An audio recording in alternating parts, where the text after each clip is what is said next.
Oh, yeah? Need to print an extra full packet. We printed it. Oh, Jesse? You know any scuba divers out there? Printed it before we get back. I don't know if you know where a fish fell out. What's that? Catfish in there. Because I'm familiar with it. All the crap in that floorboard. We don't have any, but they said the only one they found was people. He could be on, anyway. Yours is pretty good. Mine. All right, thank you. Smells like they're. They say, well, and then they create a punch list, which we know. And they go out there and then, we don't call that a reinspection. We call it a reinspection. We call it a punch list. It's scrap copper wiring now. It's metal. Complete. Clean title. Show me the Carfax. Fresh, fresh carpet. Fresh and clean. Didn't wash like the weather. Freshly washed. I got there now. What are you gonna do now? 100%. Oh, yeah. The process is just finding something. Go search for it. What's your problem? If you go out here, we expect it, we're gonna charge you another $100 an hour if it don't meet. 12 weeks.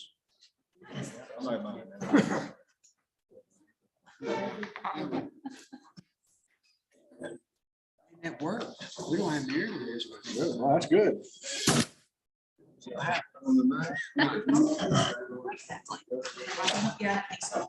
Sneaking in. That's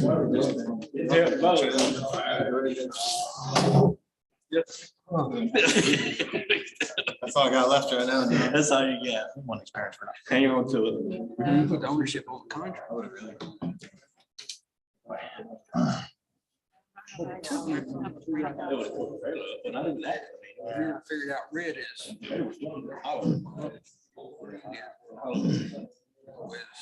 We'll go ahead and get started this evening.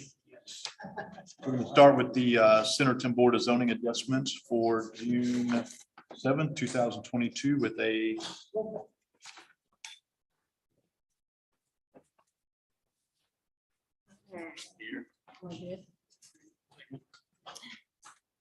Jeff Safe, Joey Engel, Devin Murphy. Here. Craig Linford. Here. Barry Harris. Here. Amber Beal. Here. John Sessoms. Here. Ben Lewis. Tony Davis. Here. first thing on the agenda this evening is the approval of the minutes from 5/17 of 2022. This is Joey. I'll make a motion to approve the minutes. Second. Motion is second. Is anyone opposed? All right, under old business, the variance that's on here, we received an email from the applicant that she wishes to withdraw this evening. So I guess we probably need to table it then officially for it to be offered, correct? So with that, I would entertain a motion to table variance 2205.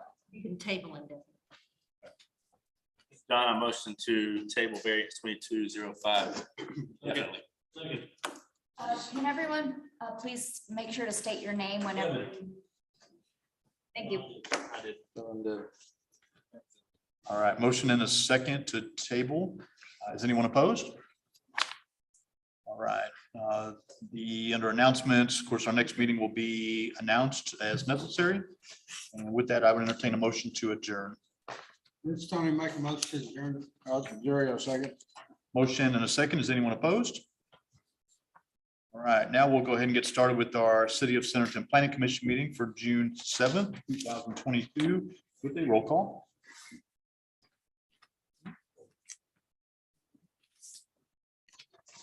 Safar. Here. Joey Engel. Here. Devin Murphy. Here. Craig Linford. Here. Gary Harris. Here. Amber Beal. Ron Sessoms. Here. Jim Lewis. Tony Davis. And Ben did notify us he's traveling, apparently got stuck, so the weather. The first thing on the agenda this evening is the approval of the minutes from 5/17 of 2022. Gary, I make a motion to approve the minutes of 5/17/2022. Craig, I'll second. Motion and a second. Is anyone opposed? All right, first thing on the agenda is the ratification of the admin approvals. We have a couple of home occupancy, the heating and air, home repairs, holistics, and then a track splits. Were there any questions or comments from any of the commissioners on anything for the ratifications? If not, then I would entertain a motion to approve the admin approvals. This is Amber. I'll make a motion to ratify the administrative approvals. I'll second. Motion and a second. Is anyone opposed?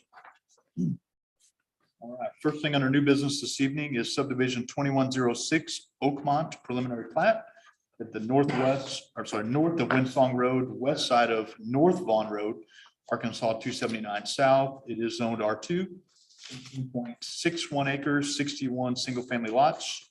The developer is Carl Walker, and the engineer is Jorgensen and Associates.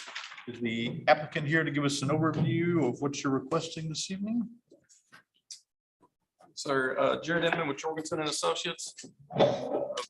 This is a fairly straightforward subdivision. It's got 64 lots with 62 buildable, 2 detention ponds on the east end with associated streets and drainage and utilities. We do have 2 access turnaround points at the west end. We are hashing that out with the city to get that approved. Access easements on the very end, on the west end, you can see. But other than that, it's fairly straightforward. Read through the comments. We don't have any issues with any of the staff comments, so I'm here to answer any questions if you got them. Donna, do you want to give us the staff overview? So this was rezoned from agriculture to medium density residential R2 back in April 2020. This is a preliminary plat approval. The proposed density is consistent with R2. No waivers have been requested. Staff recently received an adjacent street agreement. They are proposing to do 10 feet of trail next to Vaughn with street trees and street lights, with some drainage improvements. They're not currently proposing to widen the road. There's a fee in lieu of, Lance had previously requested the fee in lieu. Anthony has expressed a little bit of concern because it is a state highway. So we may want to look at is construction warranted, but we can approve this with and potentially come back with the adjacent street agreement or modify that. But we're pretty comfortable with, going ahead and approving this contingent on working out the adjacent street agreement. This is in a little bit of a funky area. It's surrounded by Bentonville on the northwest and south. So on your front page, you can see where it's colored in is Centerton zoning. It is north of Windsong. There are 2 main streets going through this. There are fire access turnarounds on the adjacent property. We have received an access agreement. We did have fire look at that, and with the addition of some language clarifying that they will be there for as long as fire needs them. They're generally good with it. There is going to be right-of-way dedicated with the front plat. There is the 10-foot trail as indicated on the master trail plan. There is water and sewer, with sewer going along one of the proposed roads, an existing line. There is an existing pond. We did receive a wetland assessment, which is indicating that there's no FEMA wetlands. We did get a tree preservation plan showing 75 substantial existing trees, 25, 24 are shown to be in good condition and to be protected. There's 44 that are shown as they're going to try to protect them, but due to some grading and easements, they may not be able to be protected. Are street trees shown along gone, and staff recommends approval of the drainage report. Let me know if you have any questions. Donna, any questions or comments from any of the commissioners? This is on R2. Correct. The minimum lot width, not 8 feet? Yeah. This measurements doesn't look correct with the square footage and the lot width. Two.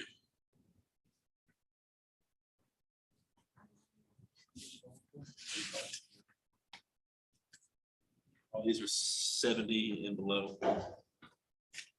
Oh, this is one of those that had the variance to reduce the lot width. That note did get put on the plat. I forgot to mention that in the PC report. That is my bad. I see it on here. Okay.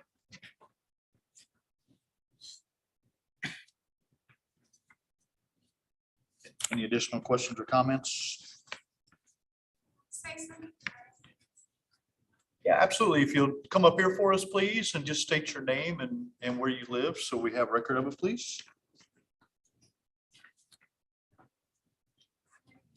Davies, we own the 40 acres to the north of this. And my concern is a couple of them. Can you move that over so it's showing the Bond Road? Scott, I'm working on it. Okay, I'm sorry. There we go. Yeah. My concern is that we have this land. There's a water issue here, and I'm wondering how you had taken that into consideration.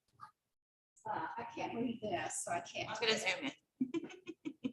When you explain the water, what you're calling a water issue, Right up here, we have a wetland situation that we share between their property and ours. There's a fence that goes down the middle of this. It's not really a pond, it's just a, I don't know what you call it. It's cows have kind of rutted it out down there. And it's just a low line area right before it goes into the culvert. That's And what it is. my concern is that if you put that over there, that we're not developing a bigger problem up there. And then my other question is, when you build like this, do you put privacy fences down those on all of the building, on all of them, or is that up to the individual? Individual one more, I believe. Wrong, but it would be individual. If they want one, they can. If not, you know, they would have your pasture. So that fence would be on our. Yes. Unless they decide to put something else up. Too good to me, because if you have children or anything like that, Right. hot wire is not a good Oh, yeah. backyard. But what about the water? I'm really concerned about that water issue. You want me to address it? So one thing you want to have done there is pipes that are already going underneath Vaughn have enough capacity to take what is just an existing low area. So they're not filling in that low area, doing the grading, because the majority of it is on your property. Some of it is overlapping. Where they are, they're going to help drain that, get that to that culvert area. But it's not gonna drain the low area that's already on yours. Do we They're not gonna put more water on ours, are they? No. How can you guarantee that? Way they have it, whatever was already going around is going to continue. What they have, what's extra is going to be detained in the 2 ponds they have. Is going to back and fill those ponds and release them at a slower rate of time. It's not going to flood waters on your property. So how do they drain those, all of those lots that are on that side? How do they get them over to the retaining pond over here? They'll be graded, drained towards the road with catch basins in The the front road. road? Correct, the 2 roads in front of them. Is there a grading plan in this? I don't see one in our packet. I don't know if you have it. About afterwards as well. I got one right here. Yeah. I don't know that we do. You mind if I take a look?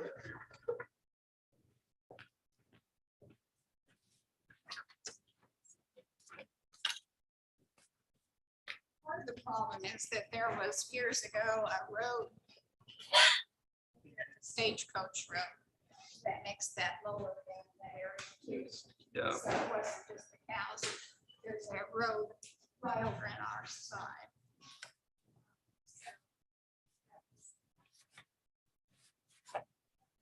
Gotcha.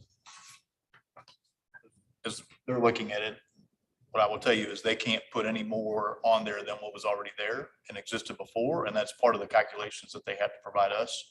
That's approved by our engineer or an outside engineer. So they look at the pre and they look at the post. And so it shouldn't be any different than it was before. And that's the responsibility of the developer to understand and provide the calculations.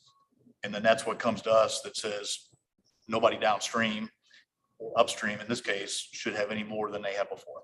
Well, right now that is just a level and the fence is right in here and there's water here and water on that side. So what will they do to that side that will change that? They should, on your side, No, their side. without looking at the details of Looks like it. they're adding a swell on a few of those lots to keep it on their property Towards the- and push it more towards the street. I can let Jim talk to that. If you want to zoom, yeah. I'm gonna go to the grading. Jared, you want to do that? Thank you.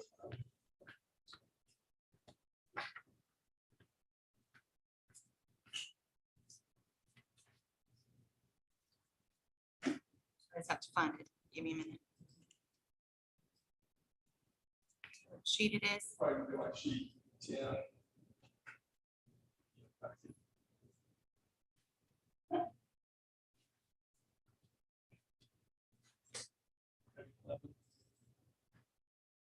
Yeah.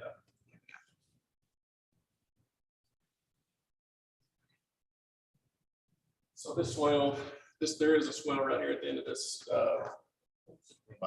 Sorry, my computer keeps trying, it catches up too late.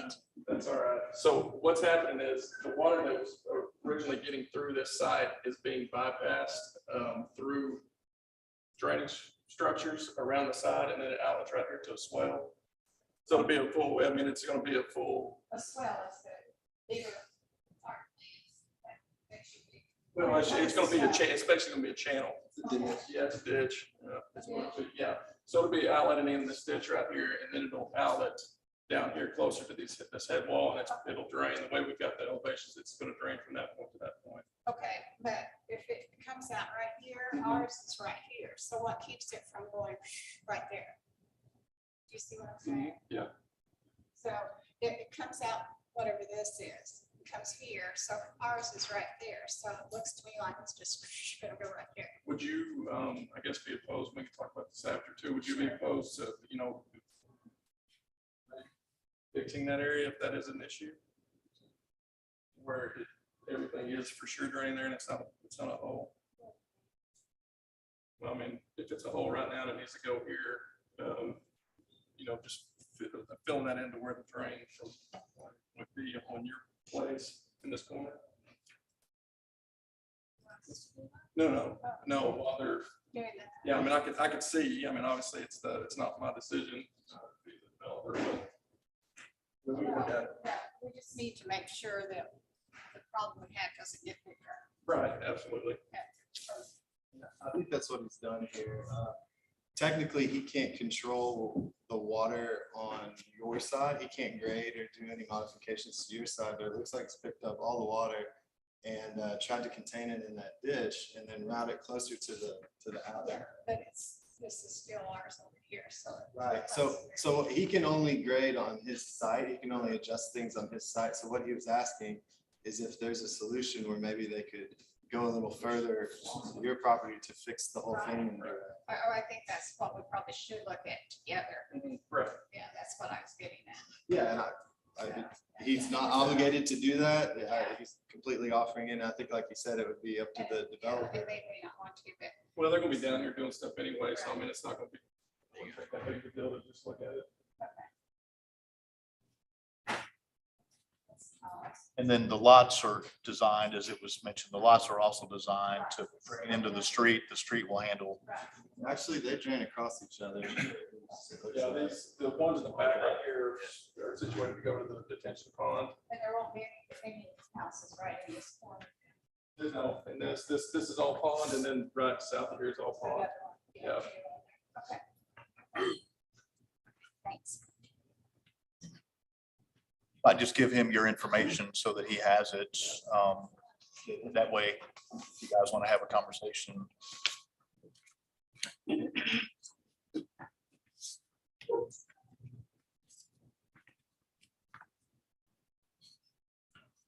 Are there any other questions or comments from any other? You mentioned fruit trees, right?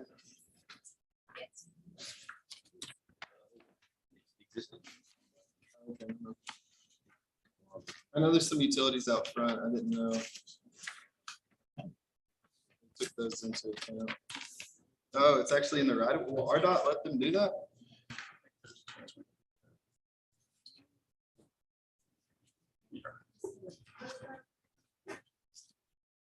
Yes, it's in the blue way. It'll be dedicated to us.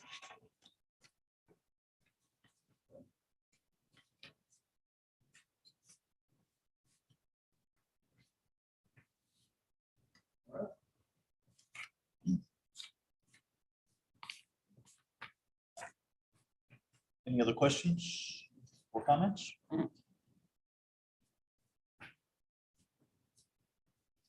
If there are not, then I would entertain a motion for the subdivision 2106, the Oakmont preliminary plat, which at this time only includes the preliminary plat. The adjacent street agreement we will see in the future, depending on what gets worked out, correct? Yeah, we can do that. Not do it adjacent. What's the status of that at this time? Have you, I'm sorry. the street, the highway frontage, the improvements? Is that agreement? Yeah, have you talked to Ben Kerwin about that? Oh, no. It's just been just between us and the city. And Lorene, it seems like the existing property line goes to the center line of the road. Is that right? Or no? No, it doesn't. Existing? Yeah, it's close. It does? So what's dedicated, that's an RDOT road. That's not gonna go to the city, the right of way. We wouldn't control, we wouldn't have a portion of a state highway. Well, there's a, Probably been I'm mistaken. 102. Left it right away along 102. You would dedicate what it took to get it to the typical RDOT width, right? And then anything extra would go to the city? Is that what you're saying? There is some existing right of way currently. There's 20 foot of right of way being dedicated in addition on this plat. that's what it is. So see the dark line.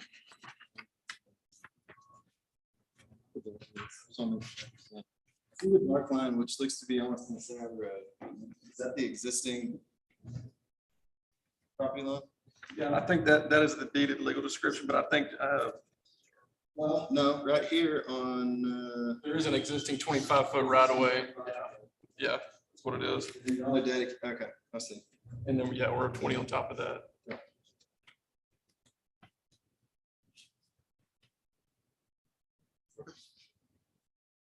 So right now, really the only question is whether the road does need to be widened or whether we need to do a field loop. And the question is really because this is a state road. Yeah, I imagine it'll be a fee and lieu because we don't have, but nothing else along there got widened, right? They did actually. What, the school? Well, that was based on a traffic study.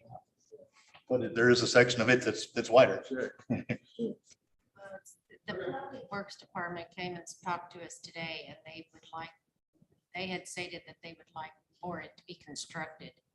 Oh, really? Because it's so hard to try to get improvements done later. Yeah, I totally agree with that. I think that's all that's left. So Jared just needs to chase that down with. Or constructed, well, doing the plan for the widening and get And then if he says no, it's just a fee and lieu, right? Now, if RDOT wants to accept the right of way, they can do that.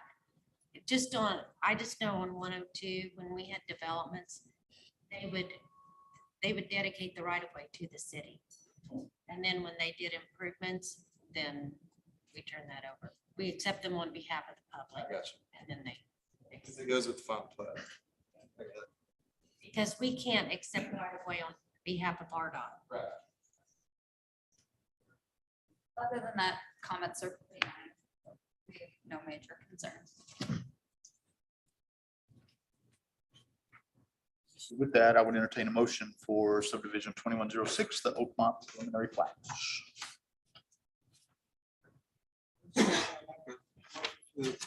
Subdivision 1-06, Oakmont preliminary plat. Gary, I second. Motion and a second. Is anyone opposed? Seconded that. Jared. Thank you, Jared. Thank you for asking the questions. All right, next on the agenda this evening is subdivision 2201, the Pines Phase 4 and Tract A preliminary, 11501 Walters Road, 272 single-family lots, 161.99 acres. It is zoned R3 single family. The developer, I'm sorry, the owner is Schubert Mitchell, and the engineer is Anderson Engineering. Is the applicant here to give us an overview? Legal, Robert Holmes, representing phase 4 of the Pines. It's actually a continuation of the Pines 1 through 3, which is the subdivision south of this. We have 65 lots with 1 retention pond. Any questions?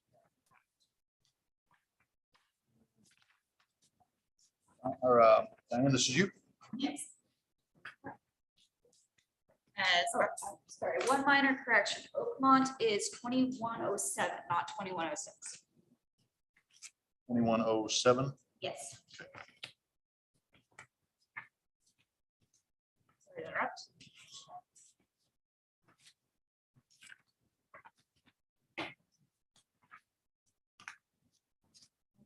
This is, as Arturo stated, this is phase 4 of the Pines. It is going to be directly north of Pines phases 1 through 3. So it'll be this property right here, and off to the west are going to be future phases of this property.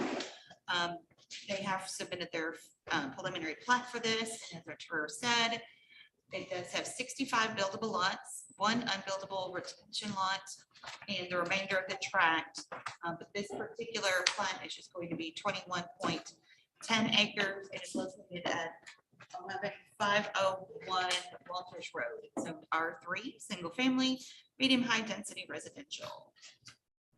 On May 18th, you guys did approve a rezone from A1, that was 2021, by the way, from A1 to R3 single family, and the city council approved it on June 8, 2021.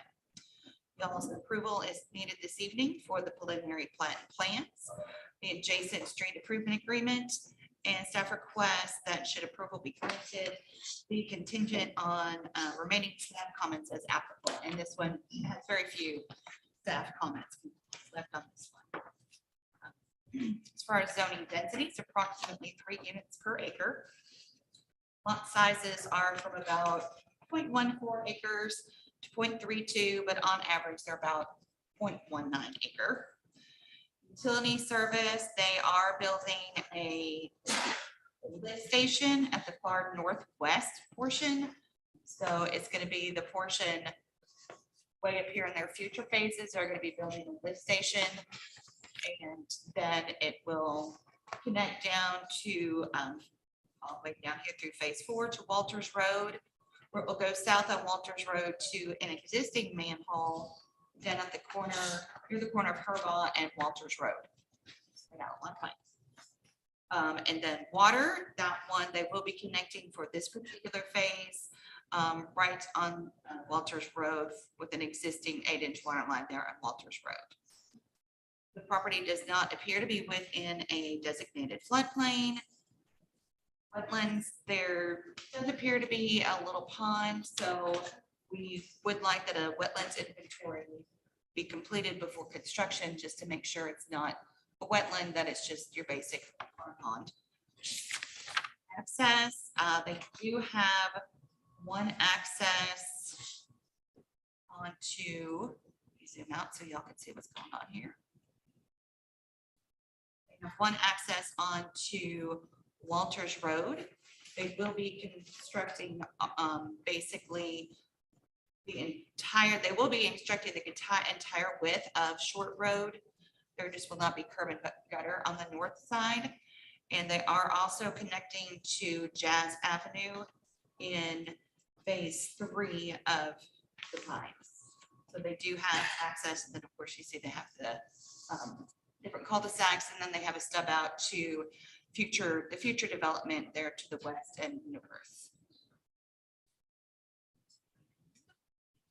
This for the adjacent street agreement, the Centerton Master Street Plan does designate Short Road and Walters Road, both major collectors. The developer will construct for Walters Road 10-foot trails, curb and gutter, and a 19-foot width of pavement. And the Centerton Master Street Plan, like I said, does designate Short Road also as a major collector, not 80 inches, 80 feet of right-of-way.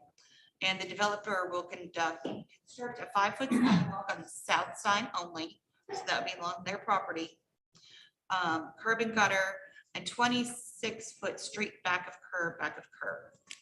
So with this one, the right-of-way dedication, Walters Road, it's going to be 40 feet.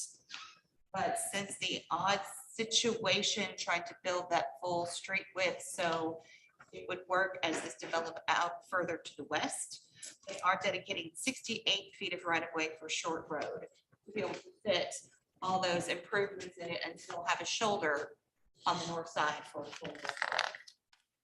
Staff has approved the adjacent street agreement. Then here are their construction cross-sections for those. We do have one detention pond, that's trustee, north side of the property between Westfield and Ambrosia, between the two center cul-de-sac streets. And the drainage analysis has received approval from the city engineer. And common open space, there is none with this particular phase of their development. Based on the information available, staff does find the plan to generally be in conformance with the Centerton Municipal Code, contingent on staff comments being addressed. And there are just a handful of comments that were left for them to address. So let me know if you guys have any questions.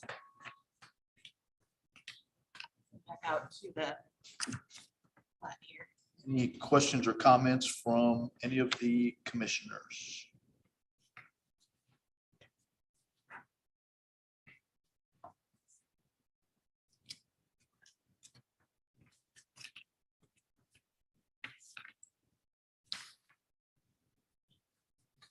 I have a question on them. Absolutely. Okay, Walters Road, they're going to construct 19 feet.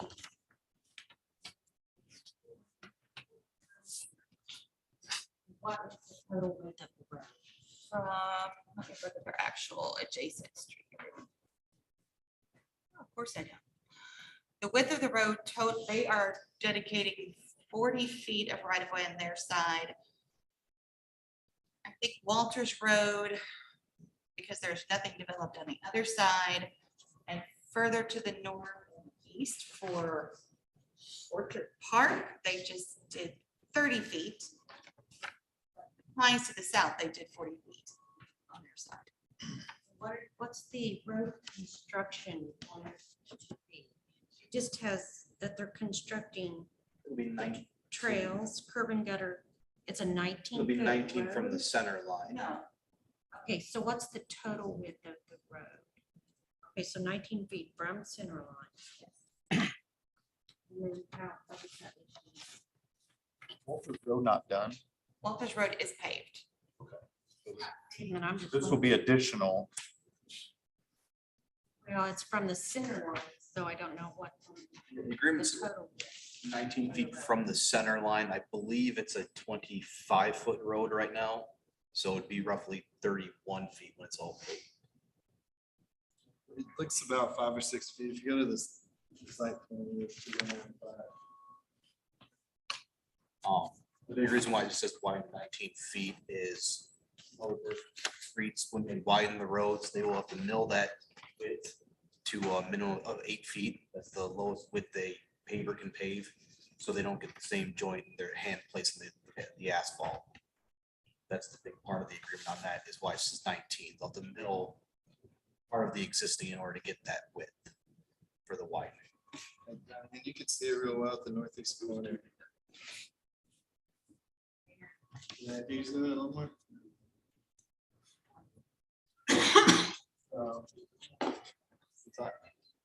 I can point. We got. I believe this is existing, this line right here. And so they're just paving, the extra pavement that you're asking about, Larry, it's just between this red line and this red line. We figured out that he could control it. You guys are in trouble now. You gotta watch out. I On their plans, it looks like Short Road has curb and gutter, storm sewer.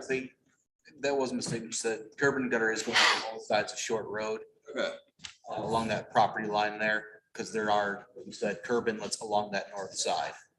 So. know. South side, they're doing curb and gutter Curb and gutter on both north ends. Both sides. for this phase. Correct. No, for this phase, they don't have all of that. They're just doing curb and gutter on the south side. They're showing curb and gutter and storm sewer. So on On the this north. side, right here, we don't own the property to the north. So that's what we're only doing that south. That was the agreement that we had. It looks to be on your property, right? Yes, we are dedicating all that right of way because on the rest of all this property to the west, we do own all that. And we're planning on doing that on that one as well. So we are planning actually on doing phases 5, 6, and 7 to the west of this property as well. So are you saying that there's not gonna be curb and gutter and storm sewer on the north side of Short? On this side, no. On this phase, no. It's shown that. Shown on the sections in the plans. I was anticipating, because your catch basin won't work without curb and gutter. Yeah, it's not gonna work well without it. I'll revisit that with. There's your detail for sure with showing curb and gutter on both sides. Yeah, so we will, I mean, if, I'll double check with our engineers and I'll let you guys know, but if it's showing over there, yes, we'll do it. Sorry about that.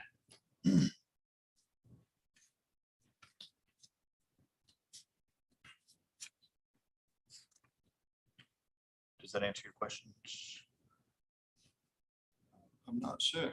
The plans show it. So, I like that. And it looks like it's all general Well, property to do it. if the plans are showing it, we will.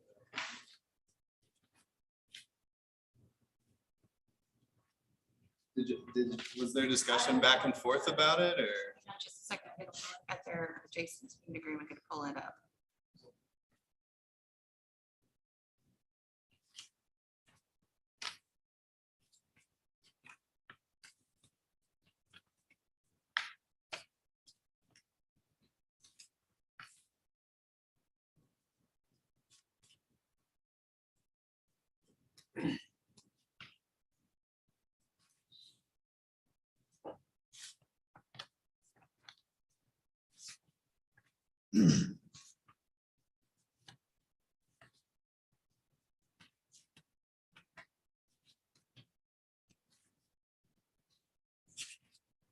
So it will have drainage improvements.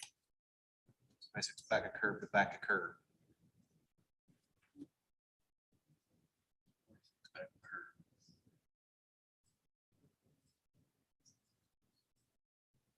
Full street improvements are proposed for Short Road at this time that meet the requirement. First paragraph. Yes, I got confirmation. We are doing it. So I got confirmation from the engineers.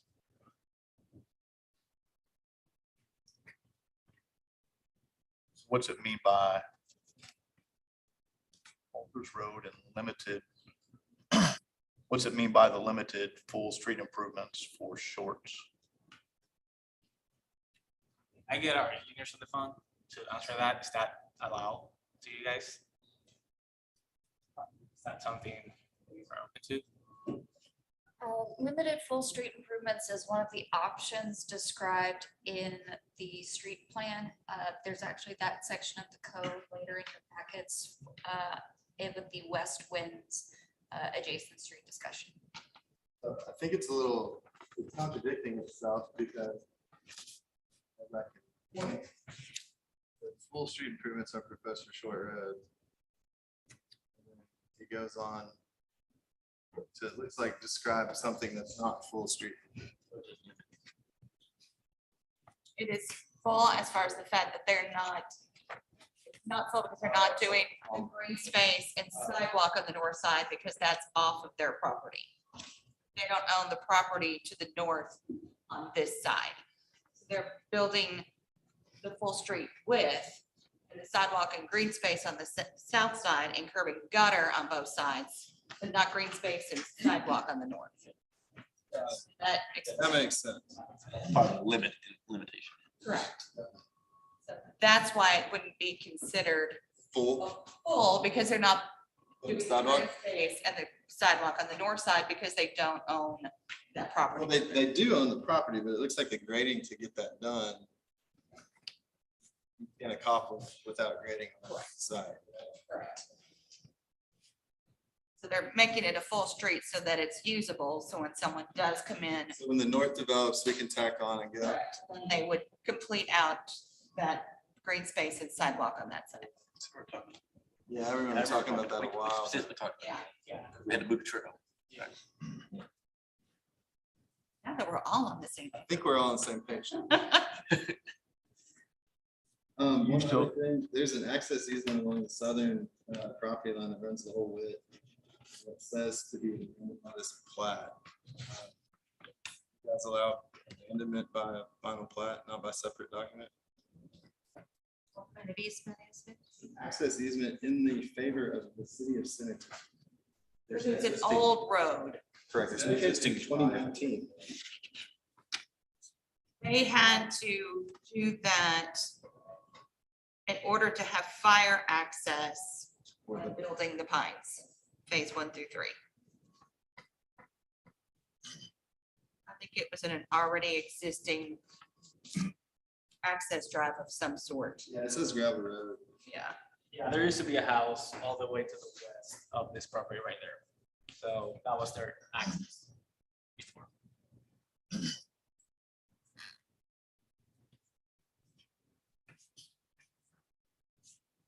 Want to make sure there's still, I think Lorraine still has a question, so let's give her just a second. Tell me what the full width of Walters Road is. I can't That's measure all I'm it. asking. Can't measure it off the plans. We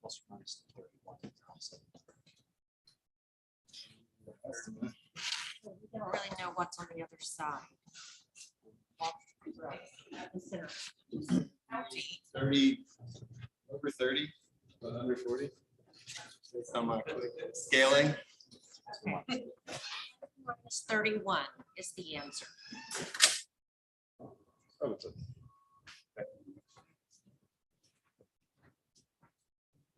I just didn't want it to be 19 and a half, you know, or something. It is 26 feet wide. 26 26. right now. So, okay, 13 and 19.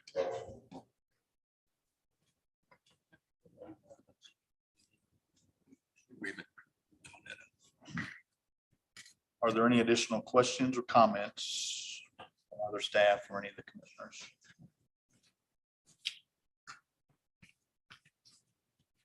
If there are not, then I will entertain a motion for Division 2201, the Pines Phase 4 and Tract A preliminary. Again, it's 11501. John, almost to approve subdivision 2201, the Pines, phase 4 and tract A preliminary plat. Oh, yeah, second.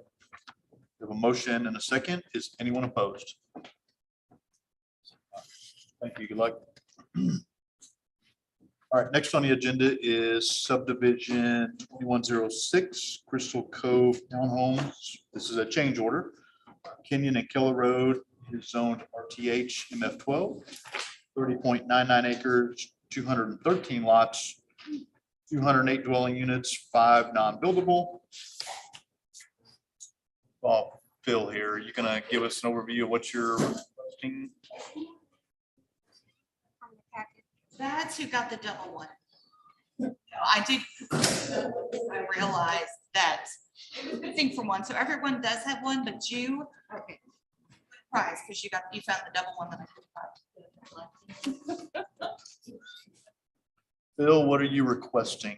Yeah, we, the owner has bought an additional 2 acre, 2 to 2.5 acres north, almost northeast of the little hook in the property that helped the drainage situation work. And so we've laid out a little differently. The ditch is moved to the north of that low spot. And this results in an additional 13. There won't be any additional street frontage, so it shouldn't affect any adjacent street improvement agreements. Because it's adding units, I think the change order has to come to you guys.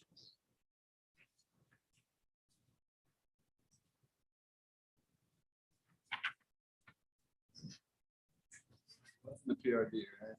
Yeah.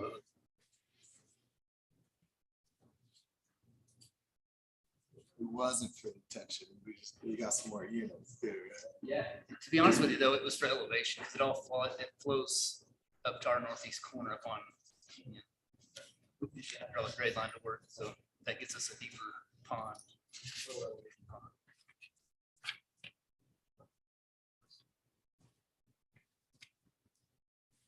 Let's get a staff order while we have some of this.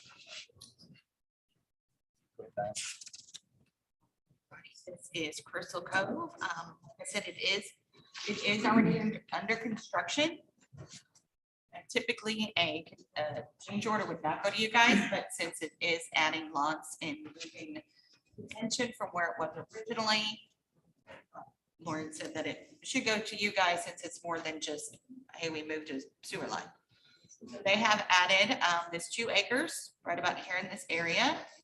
So they've gone from, it was 197 buildable lots, now it's 208. I can't look at that thing and try to drive. So they, like I said, they're adding those. So they're adding lots 51 through 63. It's a total of 33.48 acres. It was 2.4. Obviously still located in the same location. At the northwest-ish corner of Keller and Kenyon Roads. It is zoned RTH MF12 residential townhome, multifamily. It was rezoned in February 2nd of 2021. From A1 to the RTH MF12. You guys did do a preliminary approval on December 7th, 2021.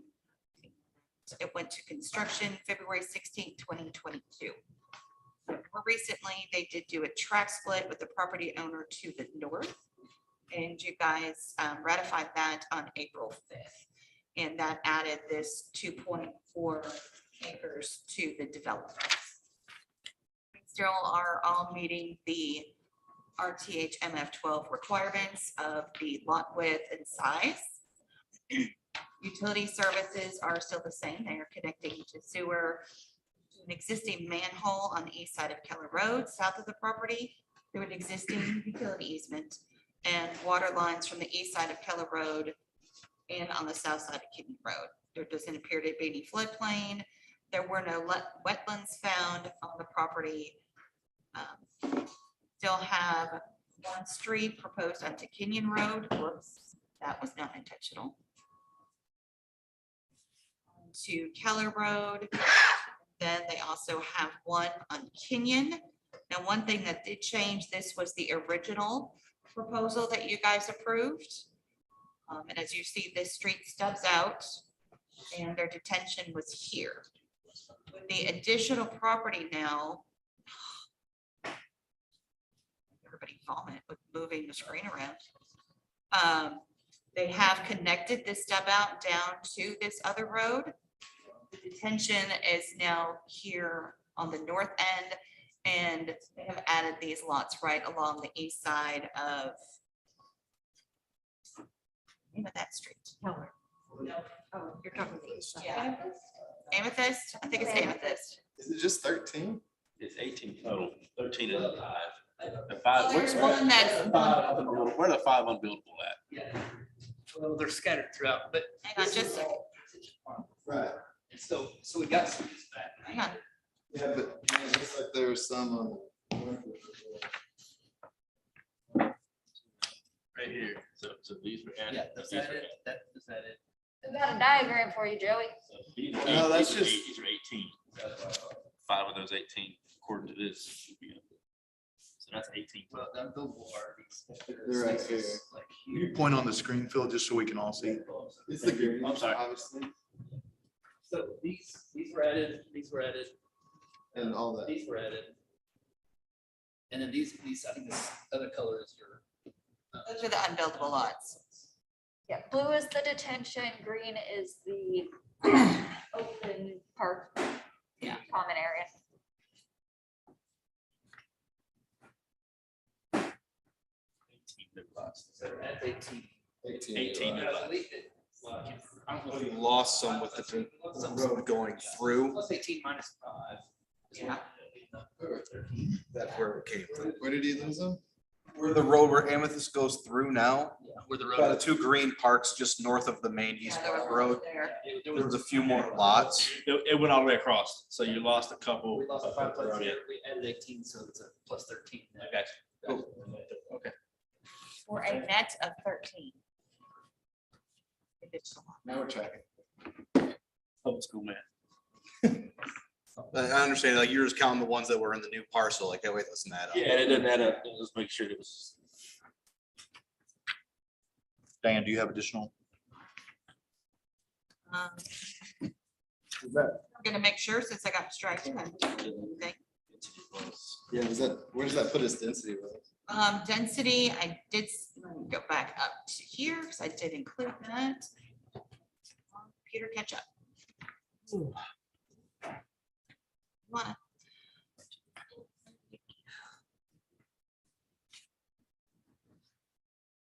Here it is. It's now 6.48 acres, and that increased from 6.24. But it's still consistent with the RTH MF12, because it is up to 12 units per acre, so. Anything else that changed for them? Obviously. utilities. Kept all the grades, all the utilities the same. It's just really adding, swapping out for that pond. and- Let's put it in the low point of the property, right? Yeah. Lower is even better.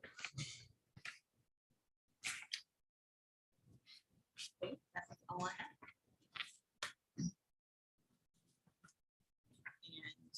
And all comments have been addressed in any drainage manual since they did move that drainage. That has all been approved by engineering. And the plans have also been updated to a satisfactory extent for the planning commission. They have a few minor cleanup things for engineering, no comments from planning. And there were a few comments and things that from Anthony that need to be. Before you provide us the full your construction plan, so. Any additional comments or questions from any of the commissioners? And the adjacent street agreement still the same as previously. And your calculation was for the overall development and not the, is that right? I don't think it put it over. What was that? The calculation was. Yeah, it was for all of it. Yeah, it was for the whole thing. Not for just the first phase, it was for all of it. Joey, I'll make a motion to approve subdivision 2106, the change order. Lots of attention and add additional. I'll second. We have a motion and a second to approve the Crystal Cove Townhome change order. Is anyone opposed?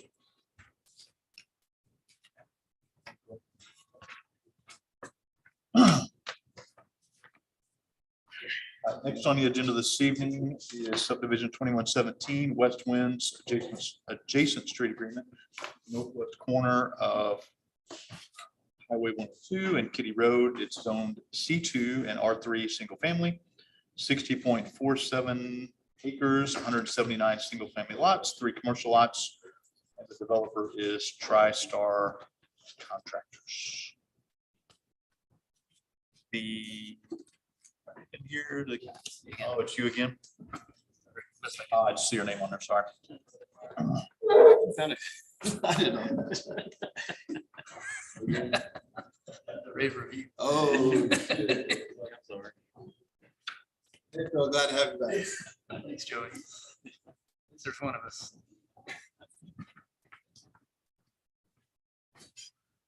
I'm going to give us an overview.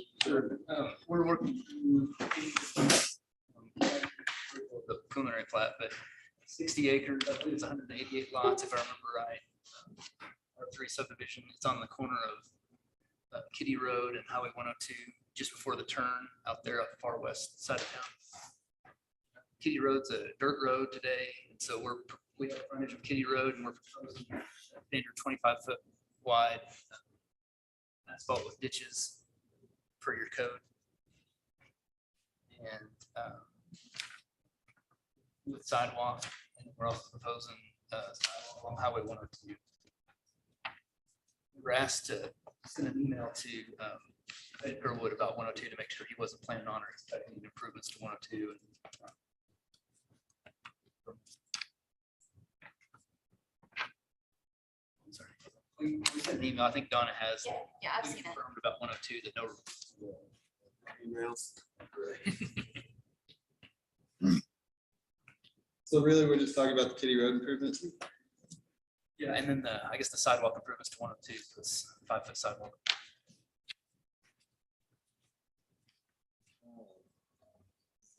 So at this point, the plans are showing 5-foot sidewalk on both Kitty and Highway.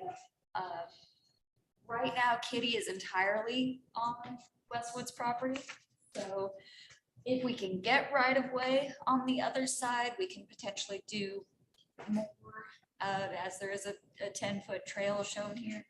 But with all of the road currently being on this property, it makes it really, really tight, and it's not really feasible at this point to do a 10-foot trail because of the road currently being located pretty well entirely on this road, on this property. What's the master street plan section for Kitty? It is a major collector.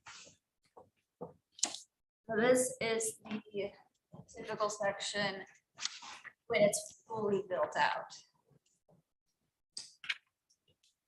So It is currently gravel, so. Phil, your plans are showing it like your property line would be the center line, is that correct? Right now, it's on our property. Other than the ditch, the east ditch would have to be on the neighborhood. We're not going to move it to the east.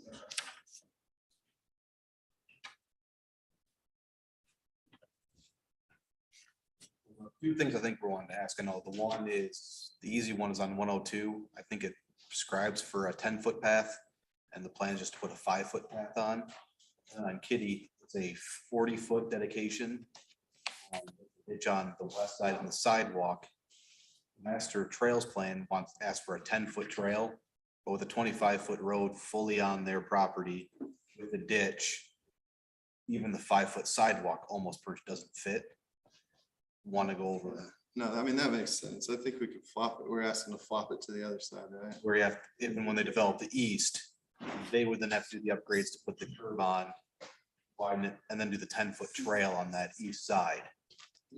So I guess my question is, why are we doing a ditch and not curb and gutter, and what we would need in the future to build it full? So in the code, it says if it's an unimproved road completely, then one of your options is stated as being only asphalt.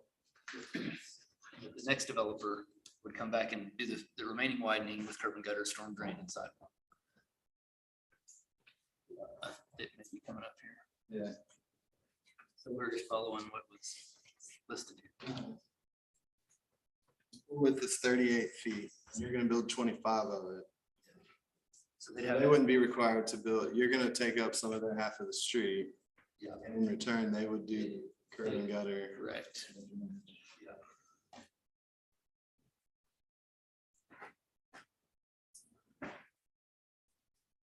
So they have 4.5 feet of extra paving on each side and curb and gutter.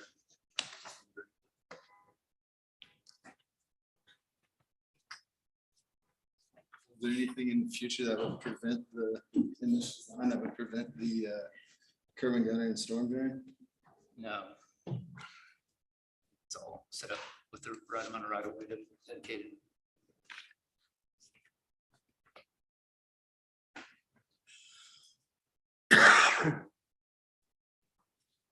Proposing sidewalk or no?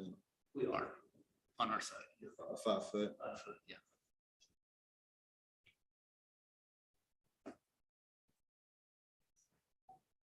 The easy answer is the 102 sidewalk, right?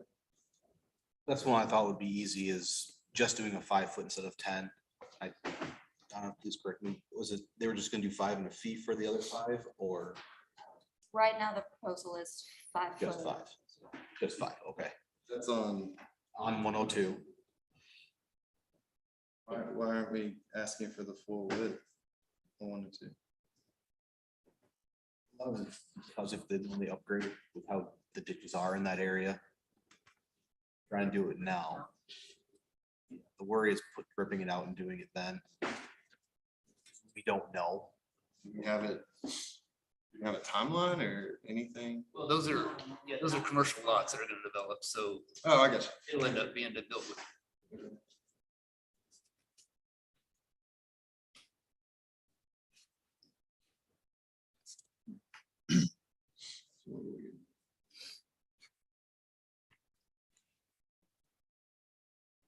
Revise that detail, because that was Yeah, before, the details. before the last discussion. Right, we don't have a current set of plans for that, so. Yeah, we'll get that. Phil, how are you gonna? Can we look at the Kitty Road real fast? Yeah, how are you gonna set the center line? It's a good question. I think the center line is based on virtually the physical center line there today, more or less. So, But in the future, it's gonna be wider, right? yeah, but we'd be set, you're right, we'd be setting it now, so it would have to live where it is, so they would be additional widening on each side. Right, but you're actually taking up some of their asphalt that they would be required when they develop the east side of Kitty. Yeah. So ideally, you would have a round road and then a tiny smaller section on the backside of that. You know what I'm saying? Well, both sides, actually. I mean, they're gonna be widening our side too. Oh, they would. Yeah. That's, Part of the full roads, they put the curb and gutter and drainage updates, so the ditch that's on the west side filled in with storm sewer. They're not gonna widen his side of the road. I think that's the way the code, that's what we expect. If it widens on yours, on Westwood side, would that interfere with the sidewalk? Well, yeah, I don't think that's drawn right. We need to get that sidewalk back behind the ditch. I would expect it to be set up where all they need to do is come in and do curb and gutter, saw cut, curb and gutter, storm sewer, and then I guess that would be it. And then they would take the remainder of the 38 feet, is that right? Is it 38 feet? And they would add the additional pavement on their side, curb and gutter, storm sewer, so they don't have to widen it. Yeah, they can. To me, that makes sense, but that requires your design to set the center line of the road so they can stab on and keep going. You know what I'm saying? Yeah, I could, yeah, we'll just declare that center line. But I mean, do you want the crown shifted as well? I think it would have to be, right? So we can, okay, yeah, we can do that. So it'll be, it's 12.5 foot. I understand what you're saying. There's two options, is putting it 19 feet off that west end. So when it gets full built, it has a normal crown. The other option is putting the crown in the center here. And like you said, then the east half, if they widen the extra 12-foot lane, it would be lower. Not exactly sure what the grades are on that side, if it even helps the grading, if it is that way. That's something that, part of why we're having this discussion, so we can figure that out, what we want to do for that. To me, that's the fairest option, is to create. I mean, essentially, Phil's getting out of the curb and gutter in the storm sewer. And so I would not feel good putting any more work on the development to the east. To the west. Or east. To the east. Oh, I see. On them. You know, so they have to incur more costs than it would have been if that road were paved, and they would have only had to widen it. Yeah. Yeah, I'd say when they widen, they wouldn't shift that center line. I believe it'd be 6 feet. Whatever. Center it from, he offsets it. The only problem is, when does that east side get developed? Because then that northbound lane would be straddling the crown if we shift that lane now. That's the only issue with, if you offset the crown now, it's when is that east side gonna be developed to have that normal section?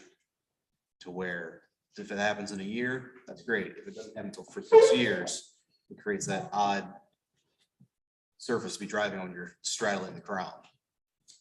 True, but I think per, like ME2CD, that shouldn't be an issue, right? Should be a 2% cross slope. It is an odd situation in the front end, but I think it's the fairest situation for the people that develop to the east. The other part why I wasn't too upset with having that offset crown, to where putting it in the center now is, right now it's only a 24-foot gravel road.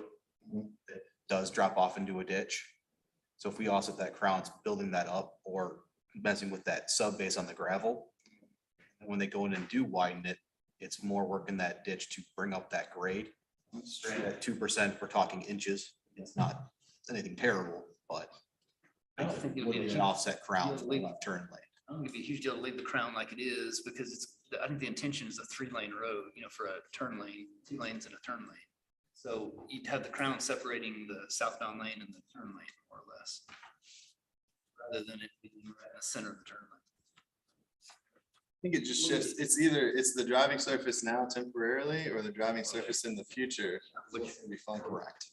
I would say the driving surface temporarily until that property develops and that road's wide, to me, would be the better alternative, rather than making it a permanent deal.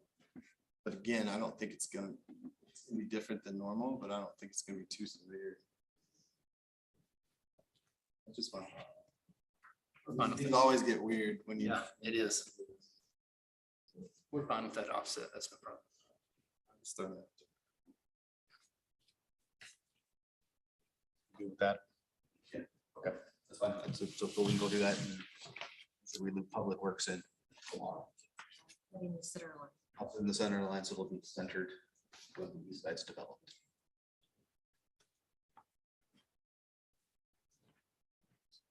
Any additional comments or questions from any of the commissioners or staff?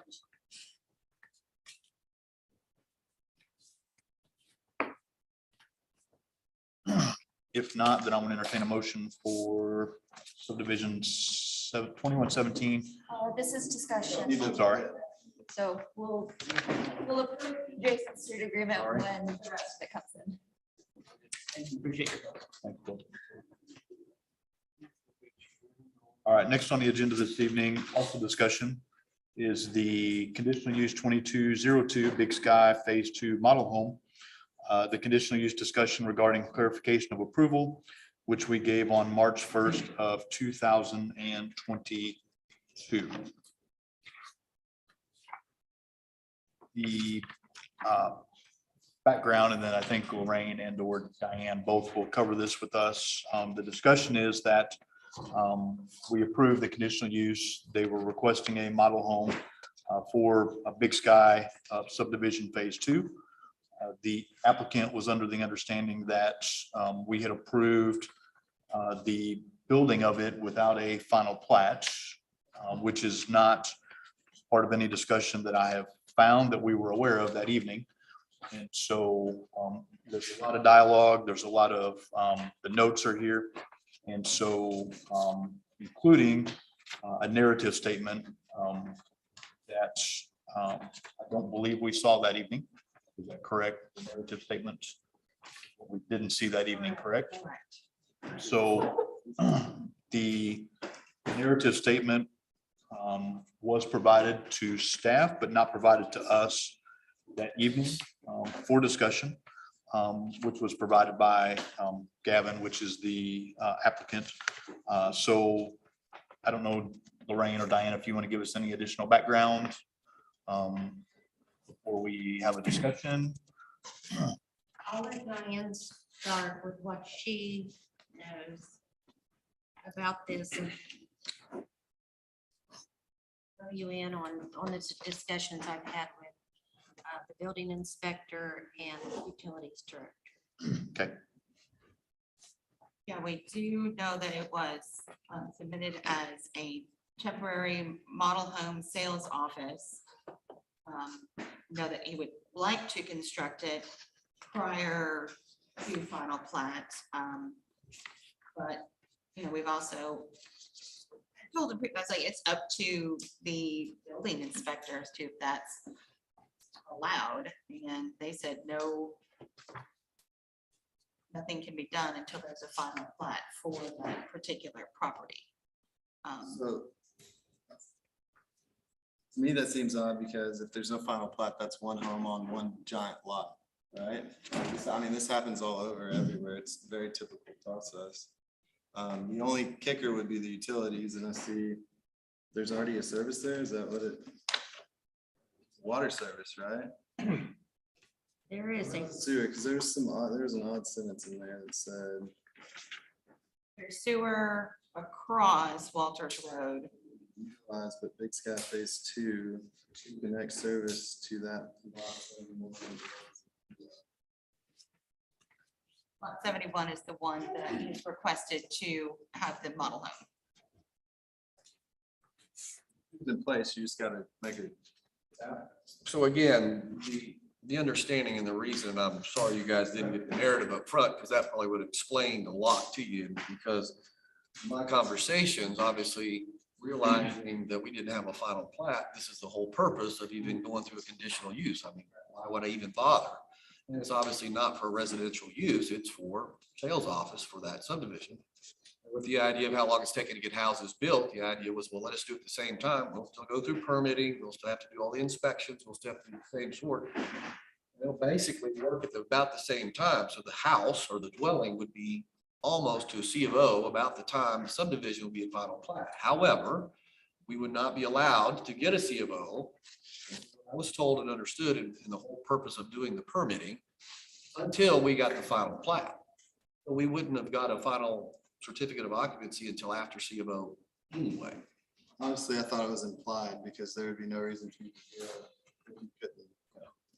And since there was already a service on that particular lot, the water was already there. I remember talking about that. And I already talked to Frank about it. He was fine. He's like, well, yeah, you're not gonna get a certificate of occupancy, you get a final sewer connection, right? Yeah, and I'm like, well, we're building that now, so we'll have a connection by the time we're ready to actually connect the house. That happens pretty typically all the time. The plumbers go in and do a lot of the work. And towards the very end is when they actually connect the sewer line to the sewer main later in the build process. So that was the purpose, is just trying to save some time, because otherwise we would have to wait for 4 or 5 more months to get final plat and then start the house, and be 6 to 8 more months for the house was ready to go and be able to do sales from that office. So full understanding was, hey, let's work simultaneously so that we're building a home for sales at the same time that we're doing the subdivision, still saying, you know, we have to do the building inspections like we would normally do, still have to go through all the same building inspection processes like we would normally do. And again, the narrative that I wrote said specifically to build. I mean, obviously, why would I need a permit to do an office in something that we don't already have? I mean, that's nonsensical to do it that way. So the whole purpose was allow us to get the building permit so that we could build it while we were doing the subdivision simultaneously and shorten that time frame for where we have a sales office ready for the public after the lots were ready to go. My only question revolves around the sewer service. You would propose to do a tap on the east side of Walters, bring it across for.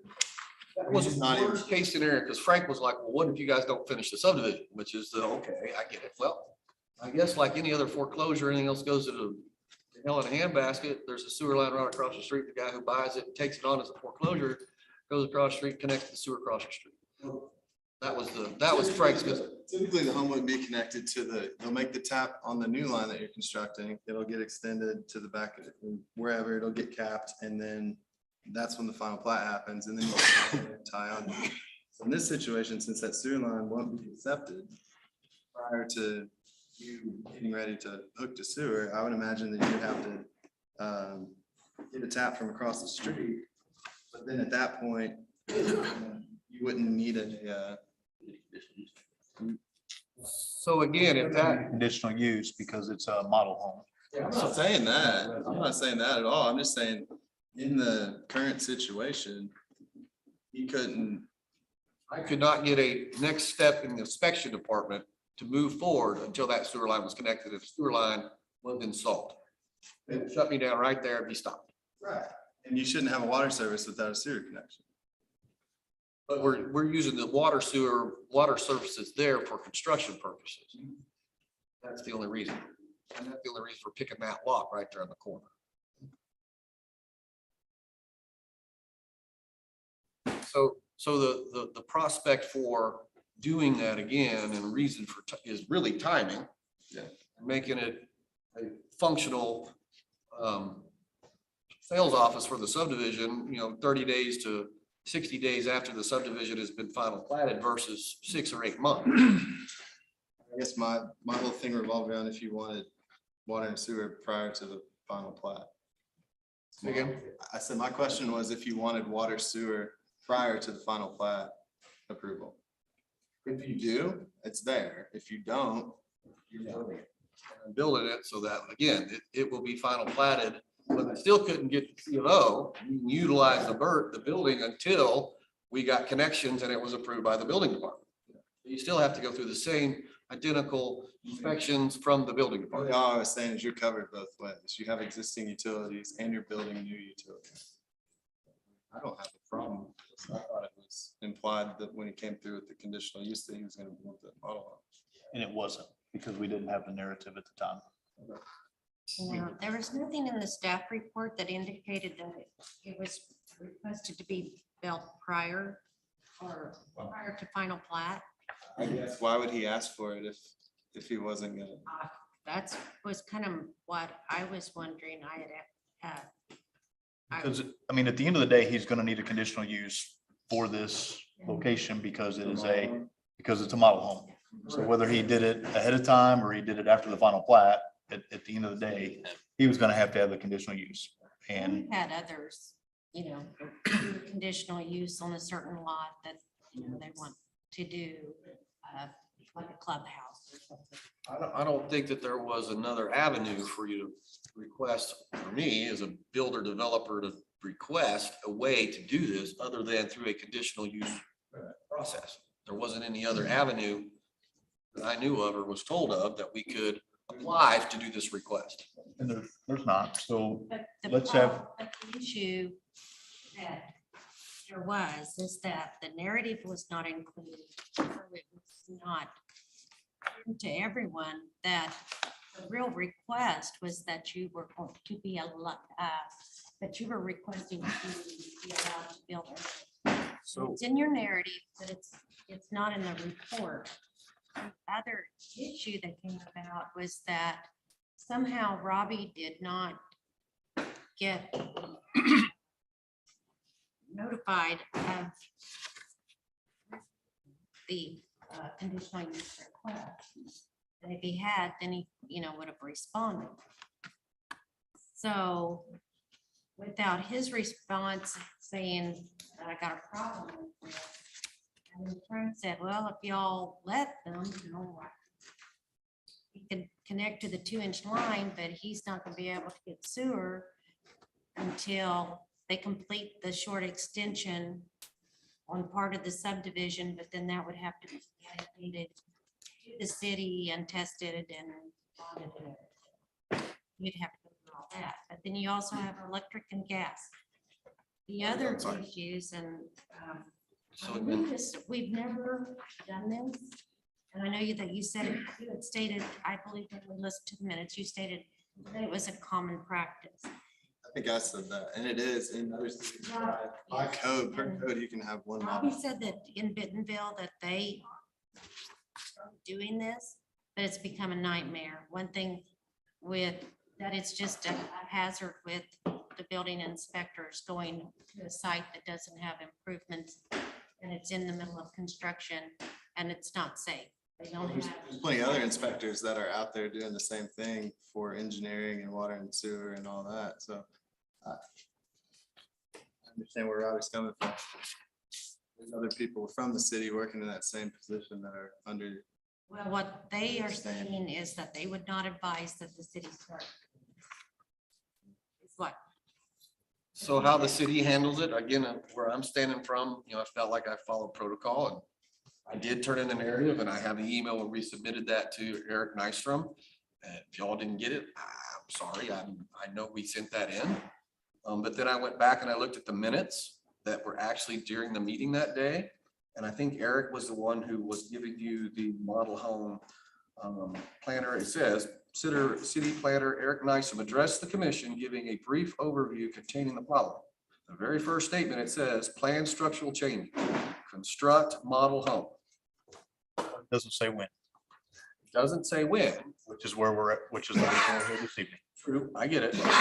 But again, the implication to me, having gone through this whole process, is it was to have done it concurrently with trying to get the timing as the narrative safe. That's what I'm saying. Without having that narrative, you probably did not receive all the information. But if, on the flip side, for me, I'm trying to understand if that was the only process that I had, and I informed that there was complications with that, I would have probably never done it. Also, I know Robbie is not here, so I'm just giving you what I was told for. But in their requirements for issuing a building, they have to have a parcel, or property lines and setbacks in the site plan, the house and site plan. And that was provided. So. And a final platted lot with a legal description. There is no legal description for what he's trying to do. If he wants to go ahead and plat this lot separately right now, he can do that and then include it later with the subdivision. So we do have a legal description that we've turned in. We've already got a construction loan, and the only way we would have gotten one is because of a legal description. It's not on that. Is it the overall tracks? No, it is a legal description of lot 71 as prescribed, legal meets and bounds, and is a definitive piece. But it doesn't exist. It exists as its own piece of property. Now, when you change to a final plat, it just changes from all this long list of meets and bounds into lot 71. I'm gonna disagree with that, but sure, that's the root of our problem today.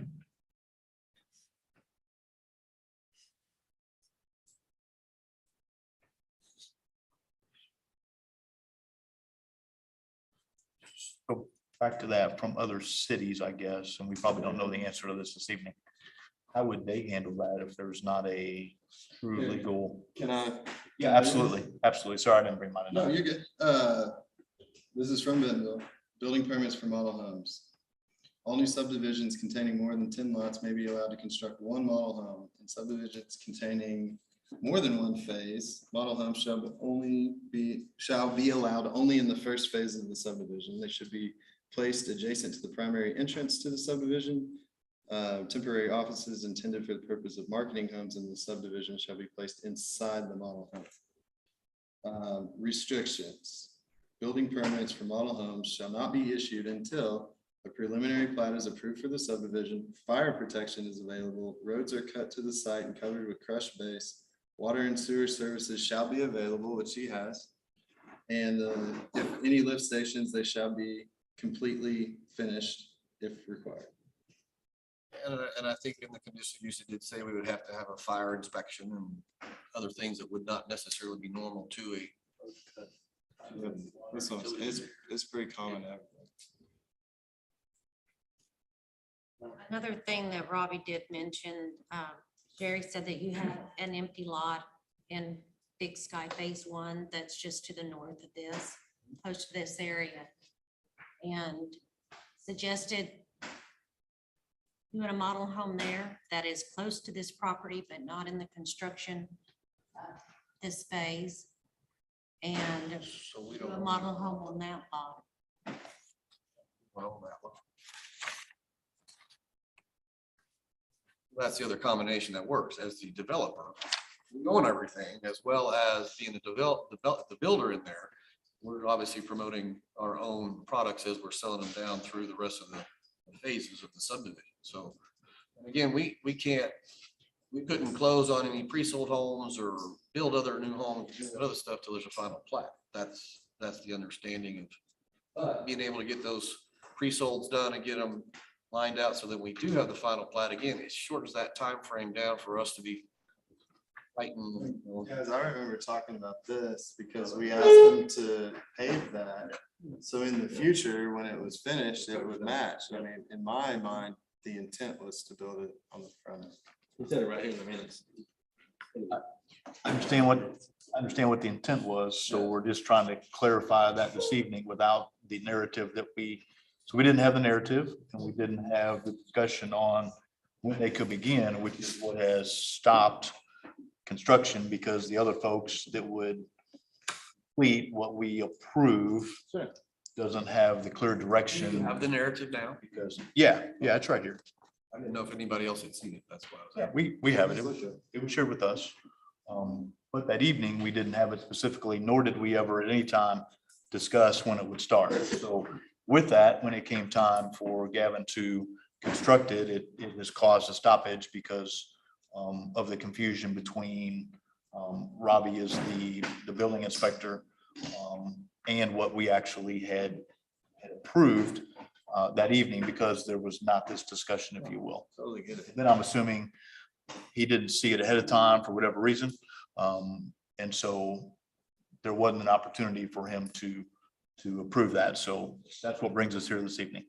So my question is going to be to Brian now that we have the narrative in front of us, understanding that in the past we had approved it.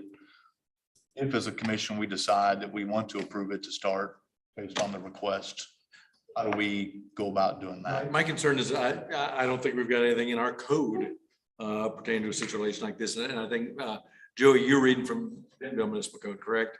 So I think that's kind of our dilemma. I don't know that we have a mechanism at this point. It's something we could certainly consider and add to the code, but right now I don't. So why do we have a conditional use for a model home, right? Is that not the mechanism? That it is, but typically it's on a platted lot. And you approve that use because you have public coming into this model home. So we review this and they get a fire inspection and so that it's safe for the public. Yeah. So again, this is based on a approved preliminary plat. Obviously, I don't know that there would be any reason for there be major changes on final plat to any of those lot sizes or legal descriptions.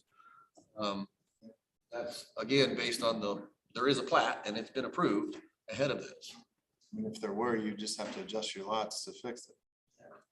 The other question that has arisen is, does the planning commission have authority to direct the building inspector to issue a building permit. Does the building inspector have code that requires a platted lot? Yeah, there's two sections. One, well, one, I'm not exactly sure. There's one in the application requirement. Well, it's for a. Did you look that up? I had given it. It might say it on the application, but I didn't get to look that up in the code. I mean, is there a middle ground here where there's just no CO until everything's final platted? I mean, that was gonna have to happen anyway.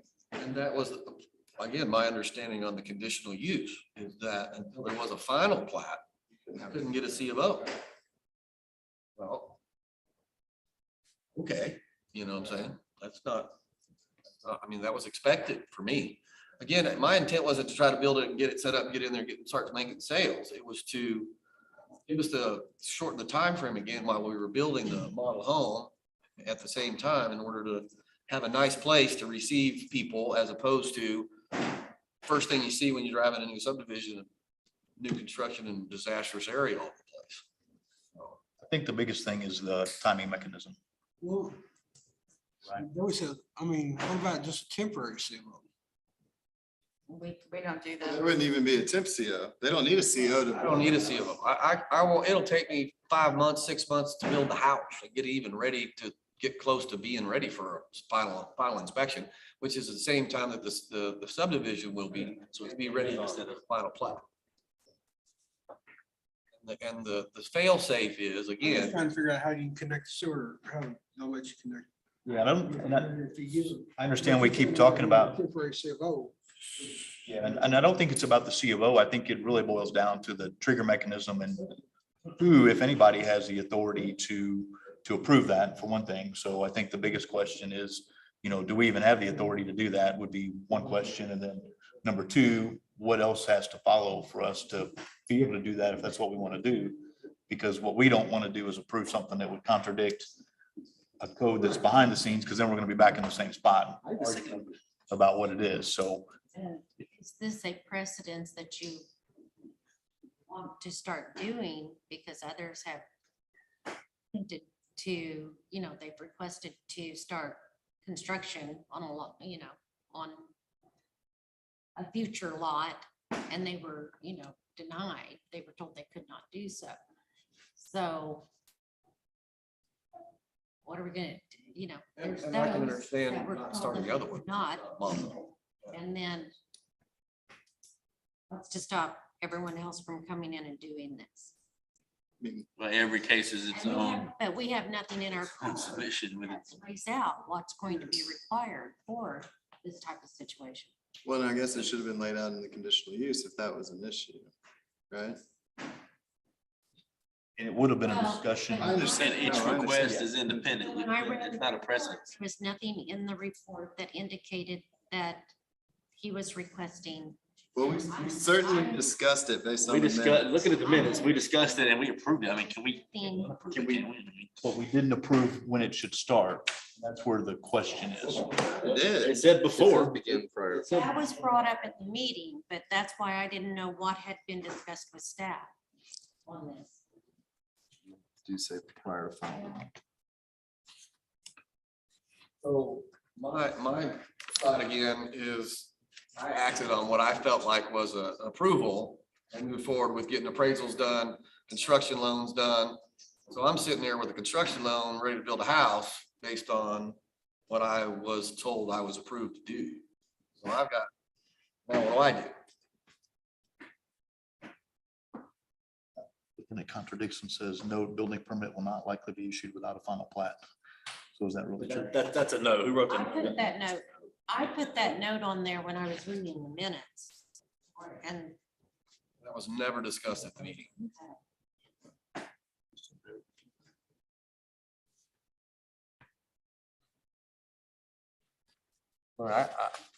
And I think you're right on the whole, do we have the authority to deal with anything with building permit? I mean, And I don't think you do. I don't think we do. That's what you say. We issued the conditional use permit, which is what he needed, but the rest of the process is not within our bounds.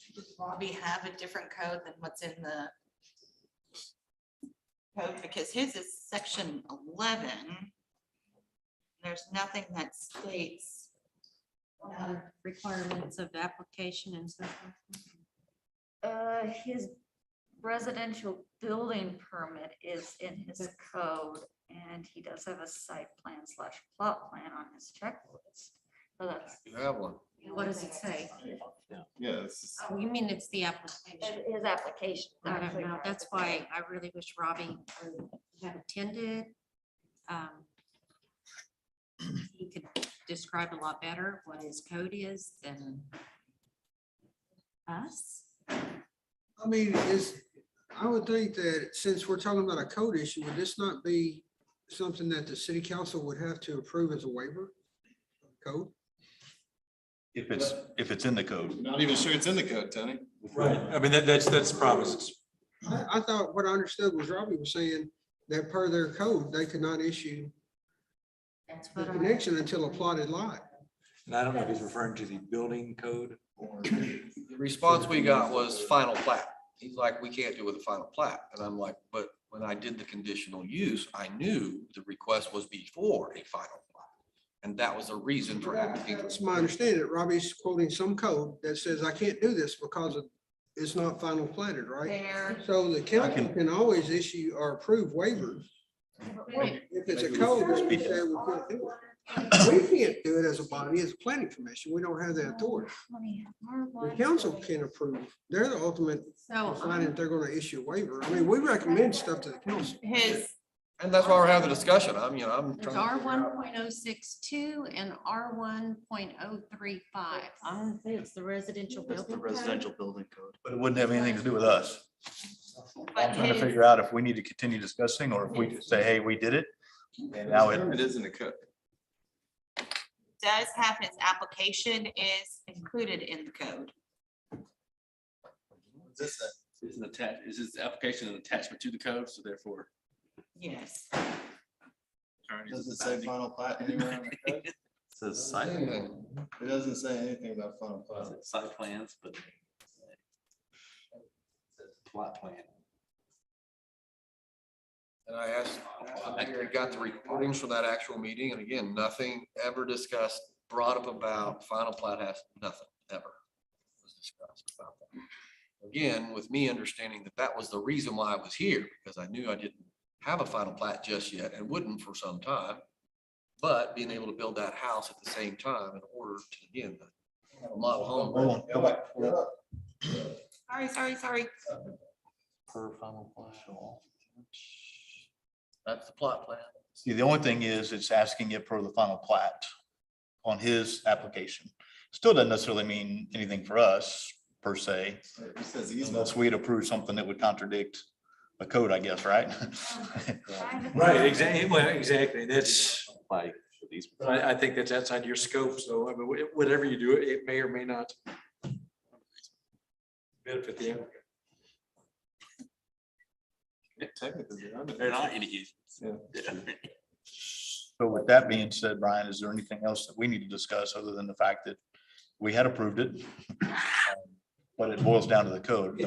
Truly, the only thing I would, if you want to discuss, is this something we want to consider adding to our code and that might be in a work session further down on the agenda and make a recommendation to the council to add that type of language if it's something that you deem is necessary. Yeah, I think that's a discussion for another time.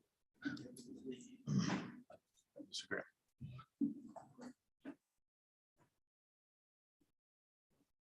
Well, and again, I'm from the other perspective, trying to be an understanding of the body that, you know, in respect to your decision-making process is, other cities are doing it. So I'm trying to understand where the liability or the harm to the city is for us doing that. I'm starting at an early. It's not that tonight. Tonight is simply, did we prove it? Yes or no? And then there's the behind the scenes stuff that we can't, no different than we can't contradict ourselves.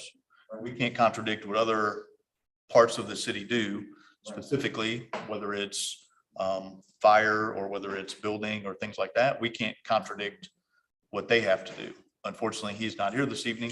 So we can't rely on that. We can certainly bring it up at the next meeting if that's what we desire. And we can ask for some additional information and or put it as part of a discussion, which is really what it was tonight. You know, what do we want to do in the future? We could make it part of that. I know it doesn't help you tonight, but at the end of the day, that's probably where we're going to end up. I have a question. I mean, we've approved it.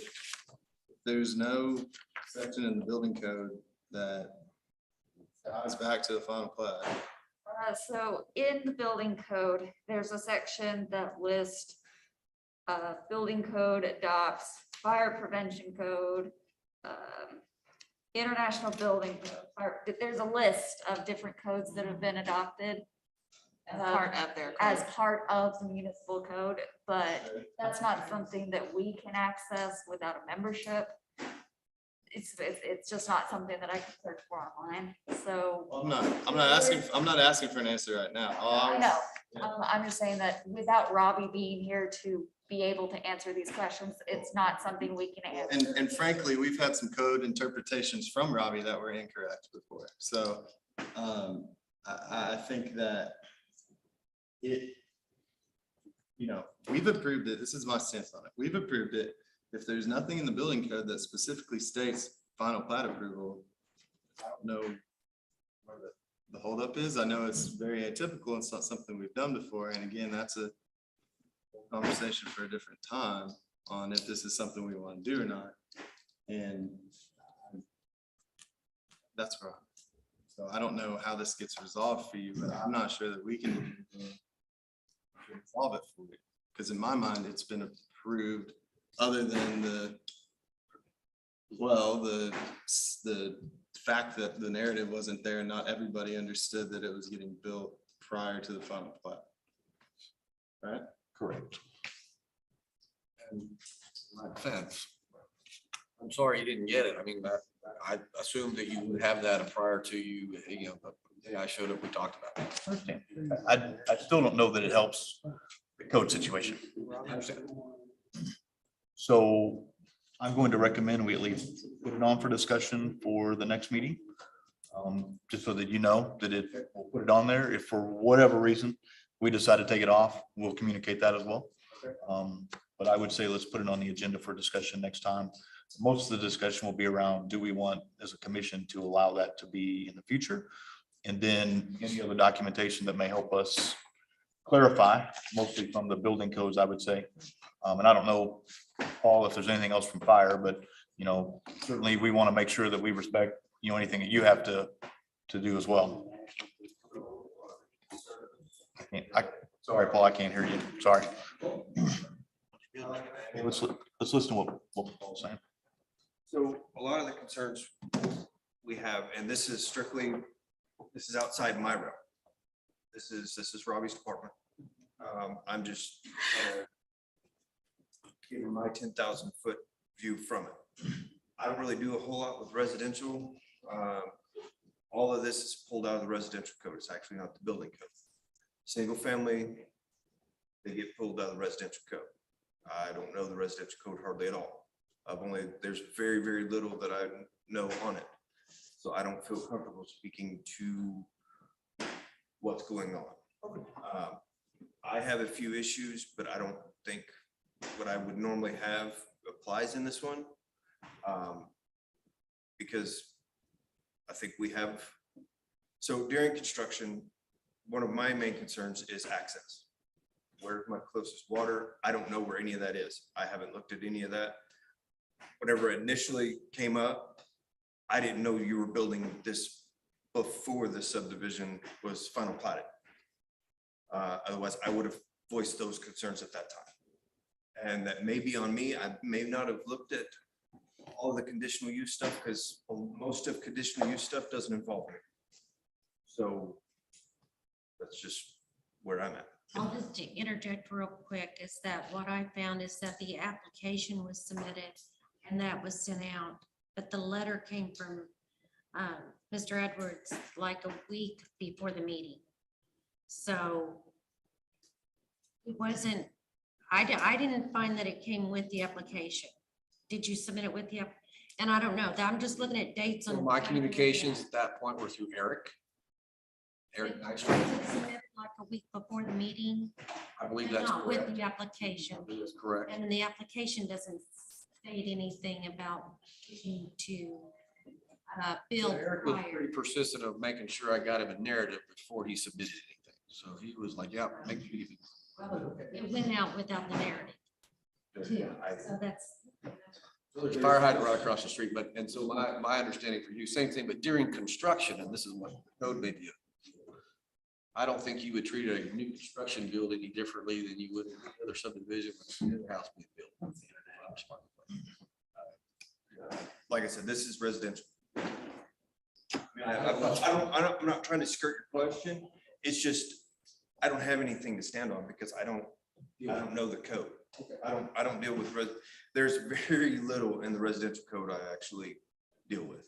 I'm not a fireman, so I don't know what you got to look for. But you do want them to save your house if it's on fire, so. Okay, thanks, Paul. So we'll review it next meeting, and it'll be part of a discussion similar to this evening. We'll ask for some additional details, which we've covered this evening. We'll go from there. Okay. If it's resolved between now and then, great. If not, then we'll probably see you next meeting. Okay. Appreciate your time. And Thank you. Clarification for staff on what you would like to see for staff to provide. Wanting examples from other cities, or are you wanting details on? I think an example or two from other cities, and we looked it up, but is it just one city or are there multiple? And then what does that look like? Just so if we decide that we want to make a change to the code, then some examples. I think that's good. And then anything in the code that would prevent us from being able to approve it before the final, I guess, is the best way to say it. And that would include, I think there's an example from a checklist perspective as well, that should there be something with fire, and then something, of course, something with building, just so that we understand. And then authority if you see to give direction to building officials. No, I don't think that will ultimately become, it really shouldn't boil down to that. We should approve something based on the code that the city has. I don't think we want any part of telling the officials how they should do their job. They're here to advise us, inform us, so that we're educated to make decisions, is the way that I look at it, unless somebody thinks differently. And if you make a decision to approve something that public official, or I guess not public official, it's a building official, what you need from him is why he would not, the code sections that would, that he stands by, that. Correct. Not. Correct. If it's in that. Yes. He just needs to pull it out of there, which one it is, and it's there. Right? Is that what you're saying? Yeah. Because they're locked for anyone that's not. Trees right there, just go read there. If he knows where it's at, then he knows it. Yeah, I think anything that would support differently than what was approved, or the reason we shouldn't do it, and or part of the discussion around. And then what other conditions be required? Correct, and it may be, Recommended, it may be more information, it may be more informational than anything. like the connection to utilities. I mean, we really don't have that from. Correct. We need that, we need utilities, we need fire, we need building, obviously.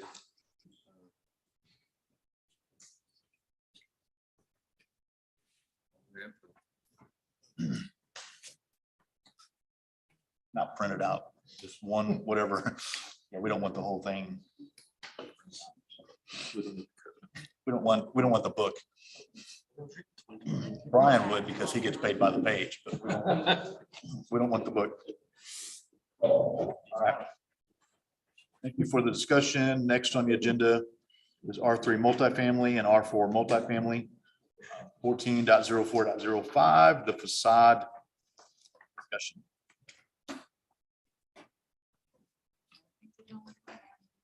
Okay, I'll address this one. in our new revision of our design standards for multifamily. If you go to the second page. Okay, like Pomeroy, we have an apartment, Pomeroy Apartments, Main Street Apartments on Bliss and Main. And they're building, they're wanting to do additional buildings, but they're wanting to know what they need to do because they don't mind doing a facade on the front and doing multi-dimensional, front facade. But to do on all sides, I'm wondering if was it the intent of the building design to have, it says that each building facade shall have articulation. Facades containing only one plane shall be accepted. The intent on the front facade. Should be- all facade. Should be what's visible from the right. Yeah, I agree. I think the intent was visible from. And on this one where there's apartments coming off of a access drive. So the side of the building is technically what faces the right of way. And it's under 30 feet.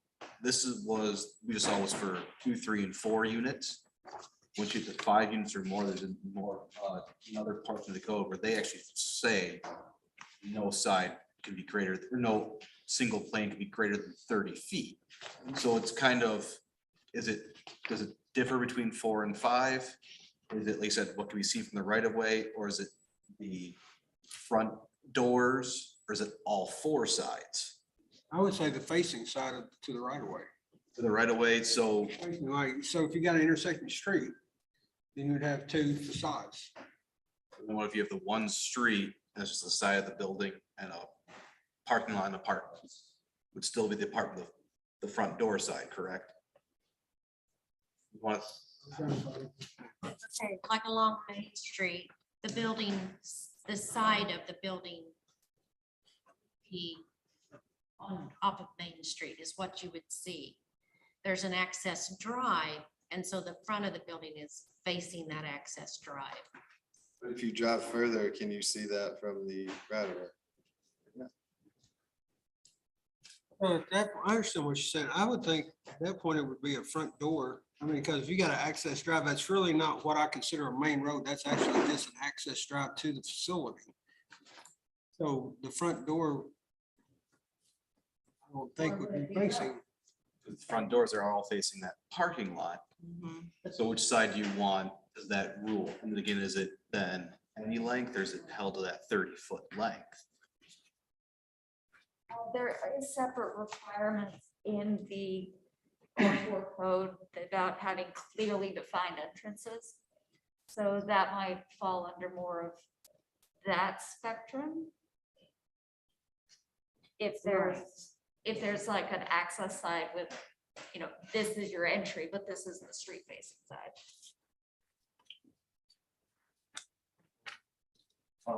See, and There's this. Public way. So the drive would still be a public way, right?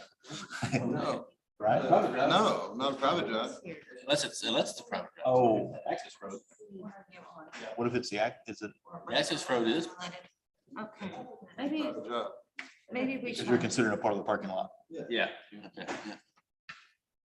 It's basically from the street frontage. So should it be from the street and the front?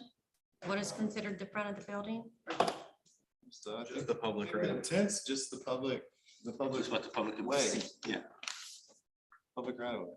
What if they have, what if they have private streets?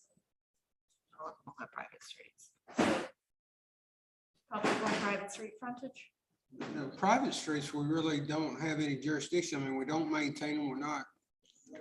I wouldn't think we'd be concerned about the facade on a private street that it would. But the intent of Disagree the with code you, is, though. the intent of the code isn't for what we maintain and stuff. It's a visibility type deal. So to me, Again, I think it all falls back to the public. Right of way. What you can see from the public. Right of way. I agree with you. Public right of way, yes. Not private. I'm not. But you can see it from the, Exactly that, it's yeah, but private. what you can see from the street is really what we're By talking about. that definition, then it wouldn't apply to the second phase of Stoneway at all. Because those are all private roads with no access to any public right of way. Now, it does say also if adjacent to and visible from single-family residential units, single-family residential zoning categories or other marginally compatible uses. As far as degree of visibility. Well, that's for screening on mechanical though, and refuse.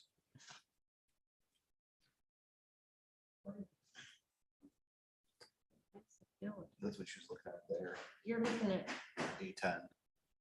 They're talking about visibility from right of ways, so. Yeah.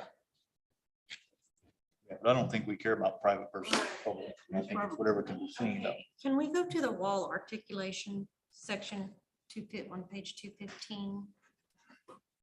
The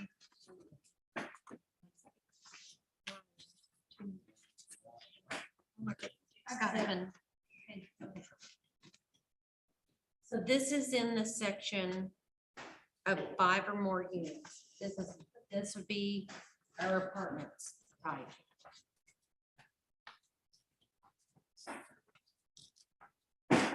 So 5 or more units. That's basically what they would be building. Right? Well, I mean, looking at this, 5 and 1 4. looking at this more, I mean, it seems pretty straightforward that each building facade shall have articulation. Regardless of where it's viewed from, right? Is that the question?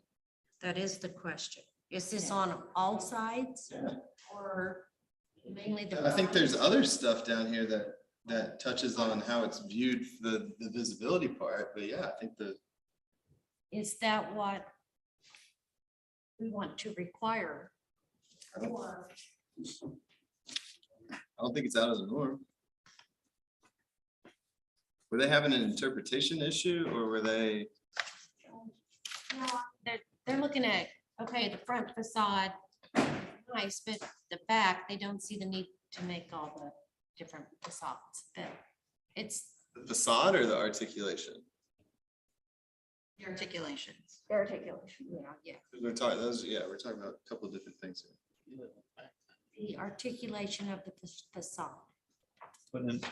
But in that example, they would be visible from residential, which I think was our intent here, was that wherever it's viewed from, why would you be different if you happen to be on the backside of the apartment complex? Why would you have to look at something different than the front or the side? I think was the intention of us being able to do that. So that's the reason I think.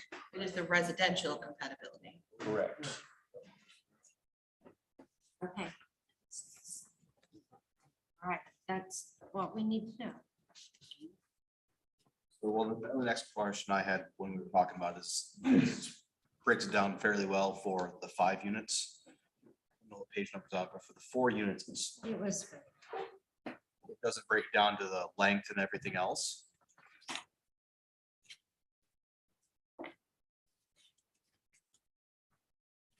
it talks about building facades should be buried, and that no 2 identical facades. So that I think we need to in there, like, is that talking, front facades of the building? Because I don't know. Not all, Huh? Pardon? not all. Well, it's if you keep scrolling up Well, on that. that means that, like, they can't use the same building plan. It says there shall be a minimum of 3 alternative building facades before a repeated design. may be That's just the material. Right? Shall be a minimum of 3. It's just a material, not a.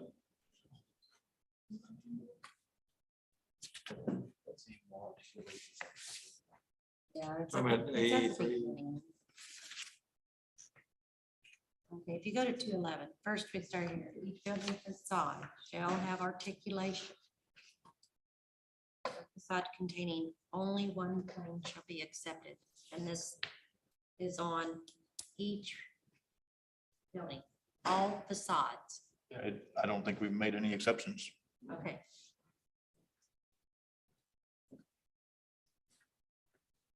That's why I was asking how it started, how That's the start. you were saying from the right of way, that was my interpretation.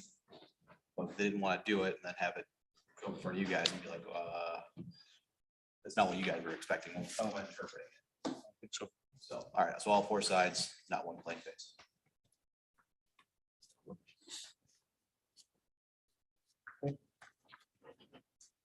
Each building needs to look different. In no case shall two identical building facades be placed adjacent to one another.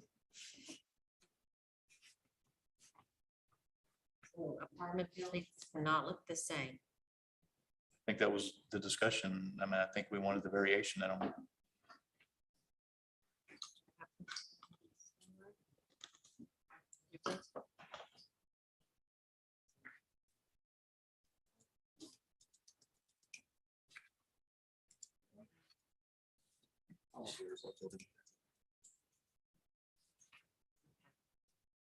We got some preliminary ones, but I don't think we've got full sets of those. Still working through that one. Okay, that was the main question. We just wanted clarification on making sure we're interpreting this correctly. Okay. Next is a revised fee schedule. Draft before us. Yes, and I just mainly, I don't really want to go through it tonight. I want you all take this, look at it, and be prepared to discuss it if we make any updates. I think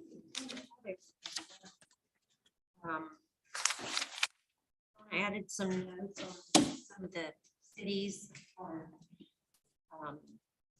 You know, like even though they charge a flat fee, there may be additional costs that are incurred.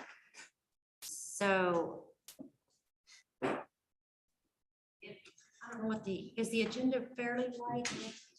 I would like to get this on the agenda and for discussion. So that we can go through it. If we have time on the next agenda, I would like to discuss this and work on a fee schedule. We no longer, we don't use contracted city engineer much now that Alan is here. So our fees are so low without, you know, without those engineer review fees that help pay for that. So you don't have a suggestion on here though, correct? We haven't had a chance. Donna did all laid out for us. We don't have a recommendation at this time. That's one thing that we'll try as a staff to get together to make that recommendation. You have questions, if you want to send these to us, you're welcome to do that. If you want to work with us on it, a committee, welcome to do, we could do something like that. Yeah, I'll schedule some time. So at this point, what this does is this looks at what we charge currently, what other cities are charging. If it's red, the other city is currently charging more than we are. If it's yellow, they're charging the same. If it's green, they're charging less. It's got at the far right, there's kind of the average cost of the area, what we are charging compared to the average, and 80 for 20% range based on that average. The general look at the area. It doesn't go into a proposal yet. It's really just an inventory of what people are charging. Hey Donna, I will tell you that there are restructure fees in Bentonville. Last item on your list. Okay, I couldn't find that. It's not a flat, it's not a flat fee. Okay. And I know, Per hour. I know one fee that has been updated that wasn't noted on here. It says final reinspection fee. We also, I think Bentonville has a $100 an hour fee on that. So if I read that correctly. The engineer or who's like? For our inspectors. Like if we have to go out there and re-inspect something, it's $100 an hour. The other end. So, That's what I just told you, yeah. What? Our inspector charge $100 an hour for inspection fee. Per person. Like there's multiple. Aren't you part of city center too? well, he works for Ben District. And Okay, so it's that's something that I still need to look at. It's $100 for the street inspector. It's $100 for water and sewer inspector. Oh, I'm speaking from the street, from our inspection. We have to go re-inspect something. Well, that's our truck. Well, no, it's for an engineering. For engineering. Yeah, Okay, the that's. engineer has to go out there and re-inspect something. It's $100 an hour. My construction inspector has to go out there and re-inspect something. It's $100 an hour. My guys. It's every department that goes to re-inspection. It's a final inspection. You could almost treat it as a special meeting. Yeah, I think it would. Yeah. I I'm think sure I'll have that- some discussion on it. Rogers had some additional engineering fees beyond just the base that's on here. Right, I've not had a chance to really dig into engineering fees yet, so that's. So it probably won't be the next meeting because next couple of weeks. We'll try to get some updates to this. Are you Get it. here next week? For Monday and Tuesday, I'm at the municipal league conference for Wednesday through Friday. Okay. I'll get something And I'm going Monday too. next week as well. All right, we'll just plan on the next week. I'll get with you guys. We'll form something. Looking at that as a special meeting instead of a regular. No. Okay. Unless you want to consider me a special meeting, You are absolutely. always special. Yeah, that's what I wanted. No. I do think we will for the agenda. This would entail some discussion. It will, I think it will.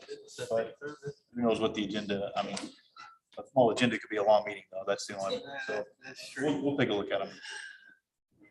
The next thing is the home occupancy for the Tornado Tough and Joe Lawn Care.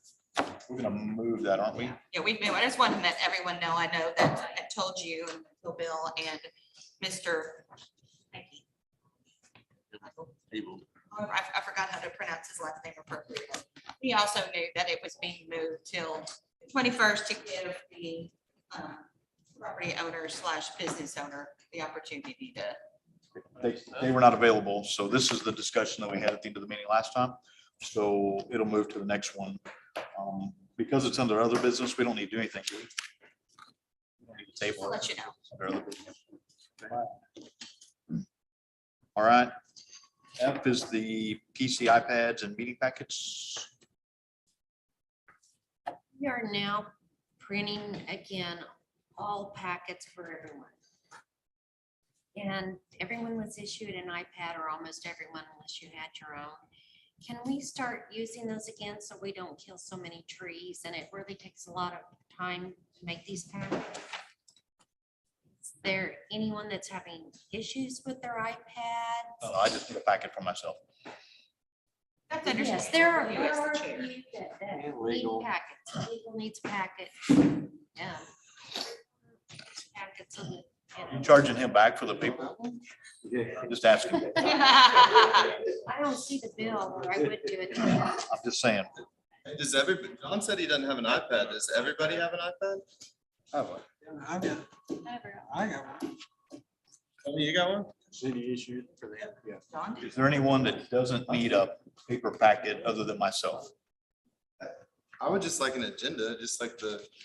Yes. Yeah, we would still do that. Yeah, we- The reason I wanted to pack it is because I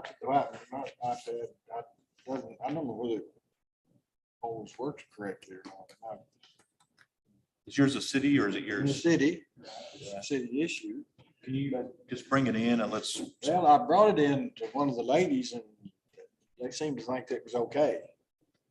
To me, I am not a tech person, so it doesn't. Bill is the only one that, I mean, he usually In other words, I don't seem to get all of the information. It's Dropbox, if Dropbox doesn't update, If Dropbox doesn't update, I don't know how, yeah. Dropbox issue, I think that's what mine is. It's because we have a. That is true, the Dropbox. Yes, the Dropbox has been a problem on updating, and I had found the same thing that I think it's been resolved, and it now is automatically updates every, how many minutes? Every 2 minutes. So hopefully that's all good. You go try to access it, just make sure there's actually future pieces that are out there. You can see some of the future meetings. So just go click on some of them and see if it's working. If not, then let us know. And the other option is to go on the website, and the packet is posted there the Friday. yes, the Friday before the meeting, the whole packet is up there. The Tuesday before, the agenda is there. And check back the day of in case we have last minute changes, which unfortunately are inevitable. Well, if everybody will just double check their iPads, just to make sure that you have connectivity, they're updated. I haven't had any issues lately. I access it on a computer versus an iPad, but I haven't had any issues seeing everything. John, let's see about getting you an iPad I can try to get to my computer, but or something to view. Do you have that fancy notepad thing you take notes on? mine. I can see if I can get on there. Maybe. Okay. Yeah, we'll try to get you an iPad. I'll get one of those Surface Pros. No, it's. All right. The next council meeting is 6:14. One other announcement. Oh, I sent you guys, you guys an email. Maureen and I have been attending some ULI workshops for affordable housing. The next one's July 8th. We've been told we can invite a friend. This one is on linking affordability and transportation. So if anybody would like to come, it's from essentially 8 to noon. If you're interested, please let us know. We need to let them know by July 6th. Let us know, and you can come in, get breakfast, and go learn from some very good people. That's Friday morning, right? Yes. Free food. That's always a draw for people. That's like. It was, the last one, I had gone to one and it was like this breakfast that was like, I mean, breakfast casserole and fruit and bagels and all of, you know. Way to tease us. Yeah, when we We'll come. show up and it'll be it'll be a little dangerous about like this. Friday, and I was. Where's it at? I was I know you put it in here, but being late. Rogers, and it's ULI, it's SmartGov, it's a lot of really very knowledgeable people, so I highly recommend coming if you can. so 6:14 is the next council meeting, 6:21 is the next PC meeting. If you can't make it, let us know. It is Amber's last scheduled meeting. And there's a tech review on 6:23. Is there anything else? If not, I would entertain a motion to adjourn the meeting. So move. We move. Well, that's Devin. Devin and Gary. Is there anyone that's opposed? Thank you, guys. Have a good rest of the week.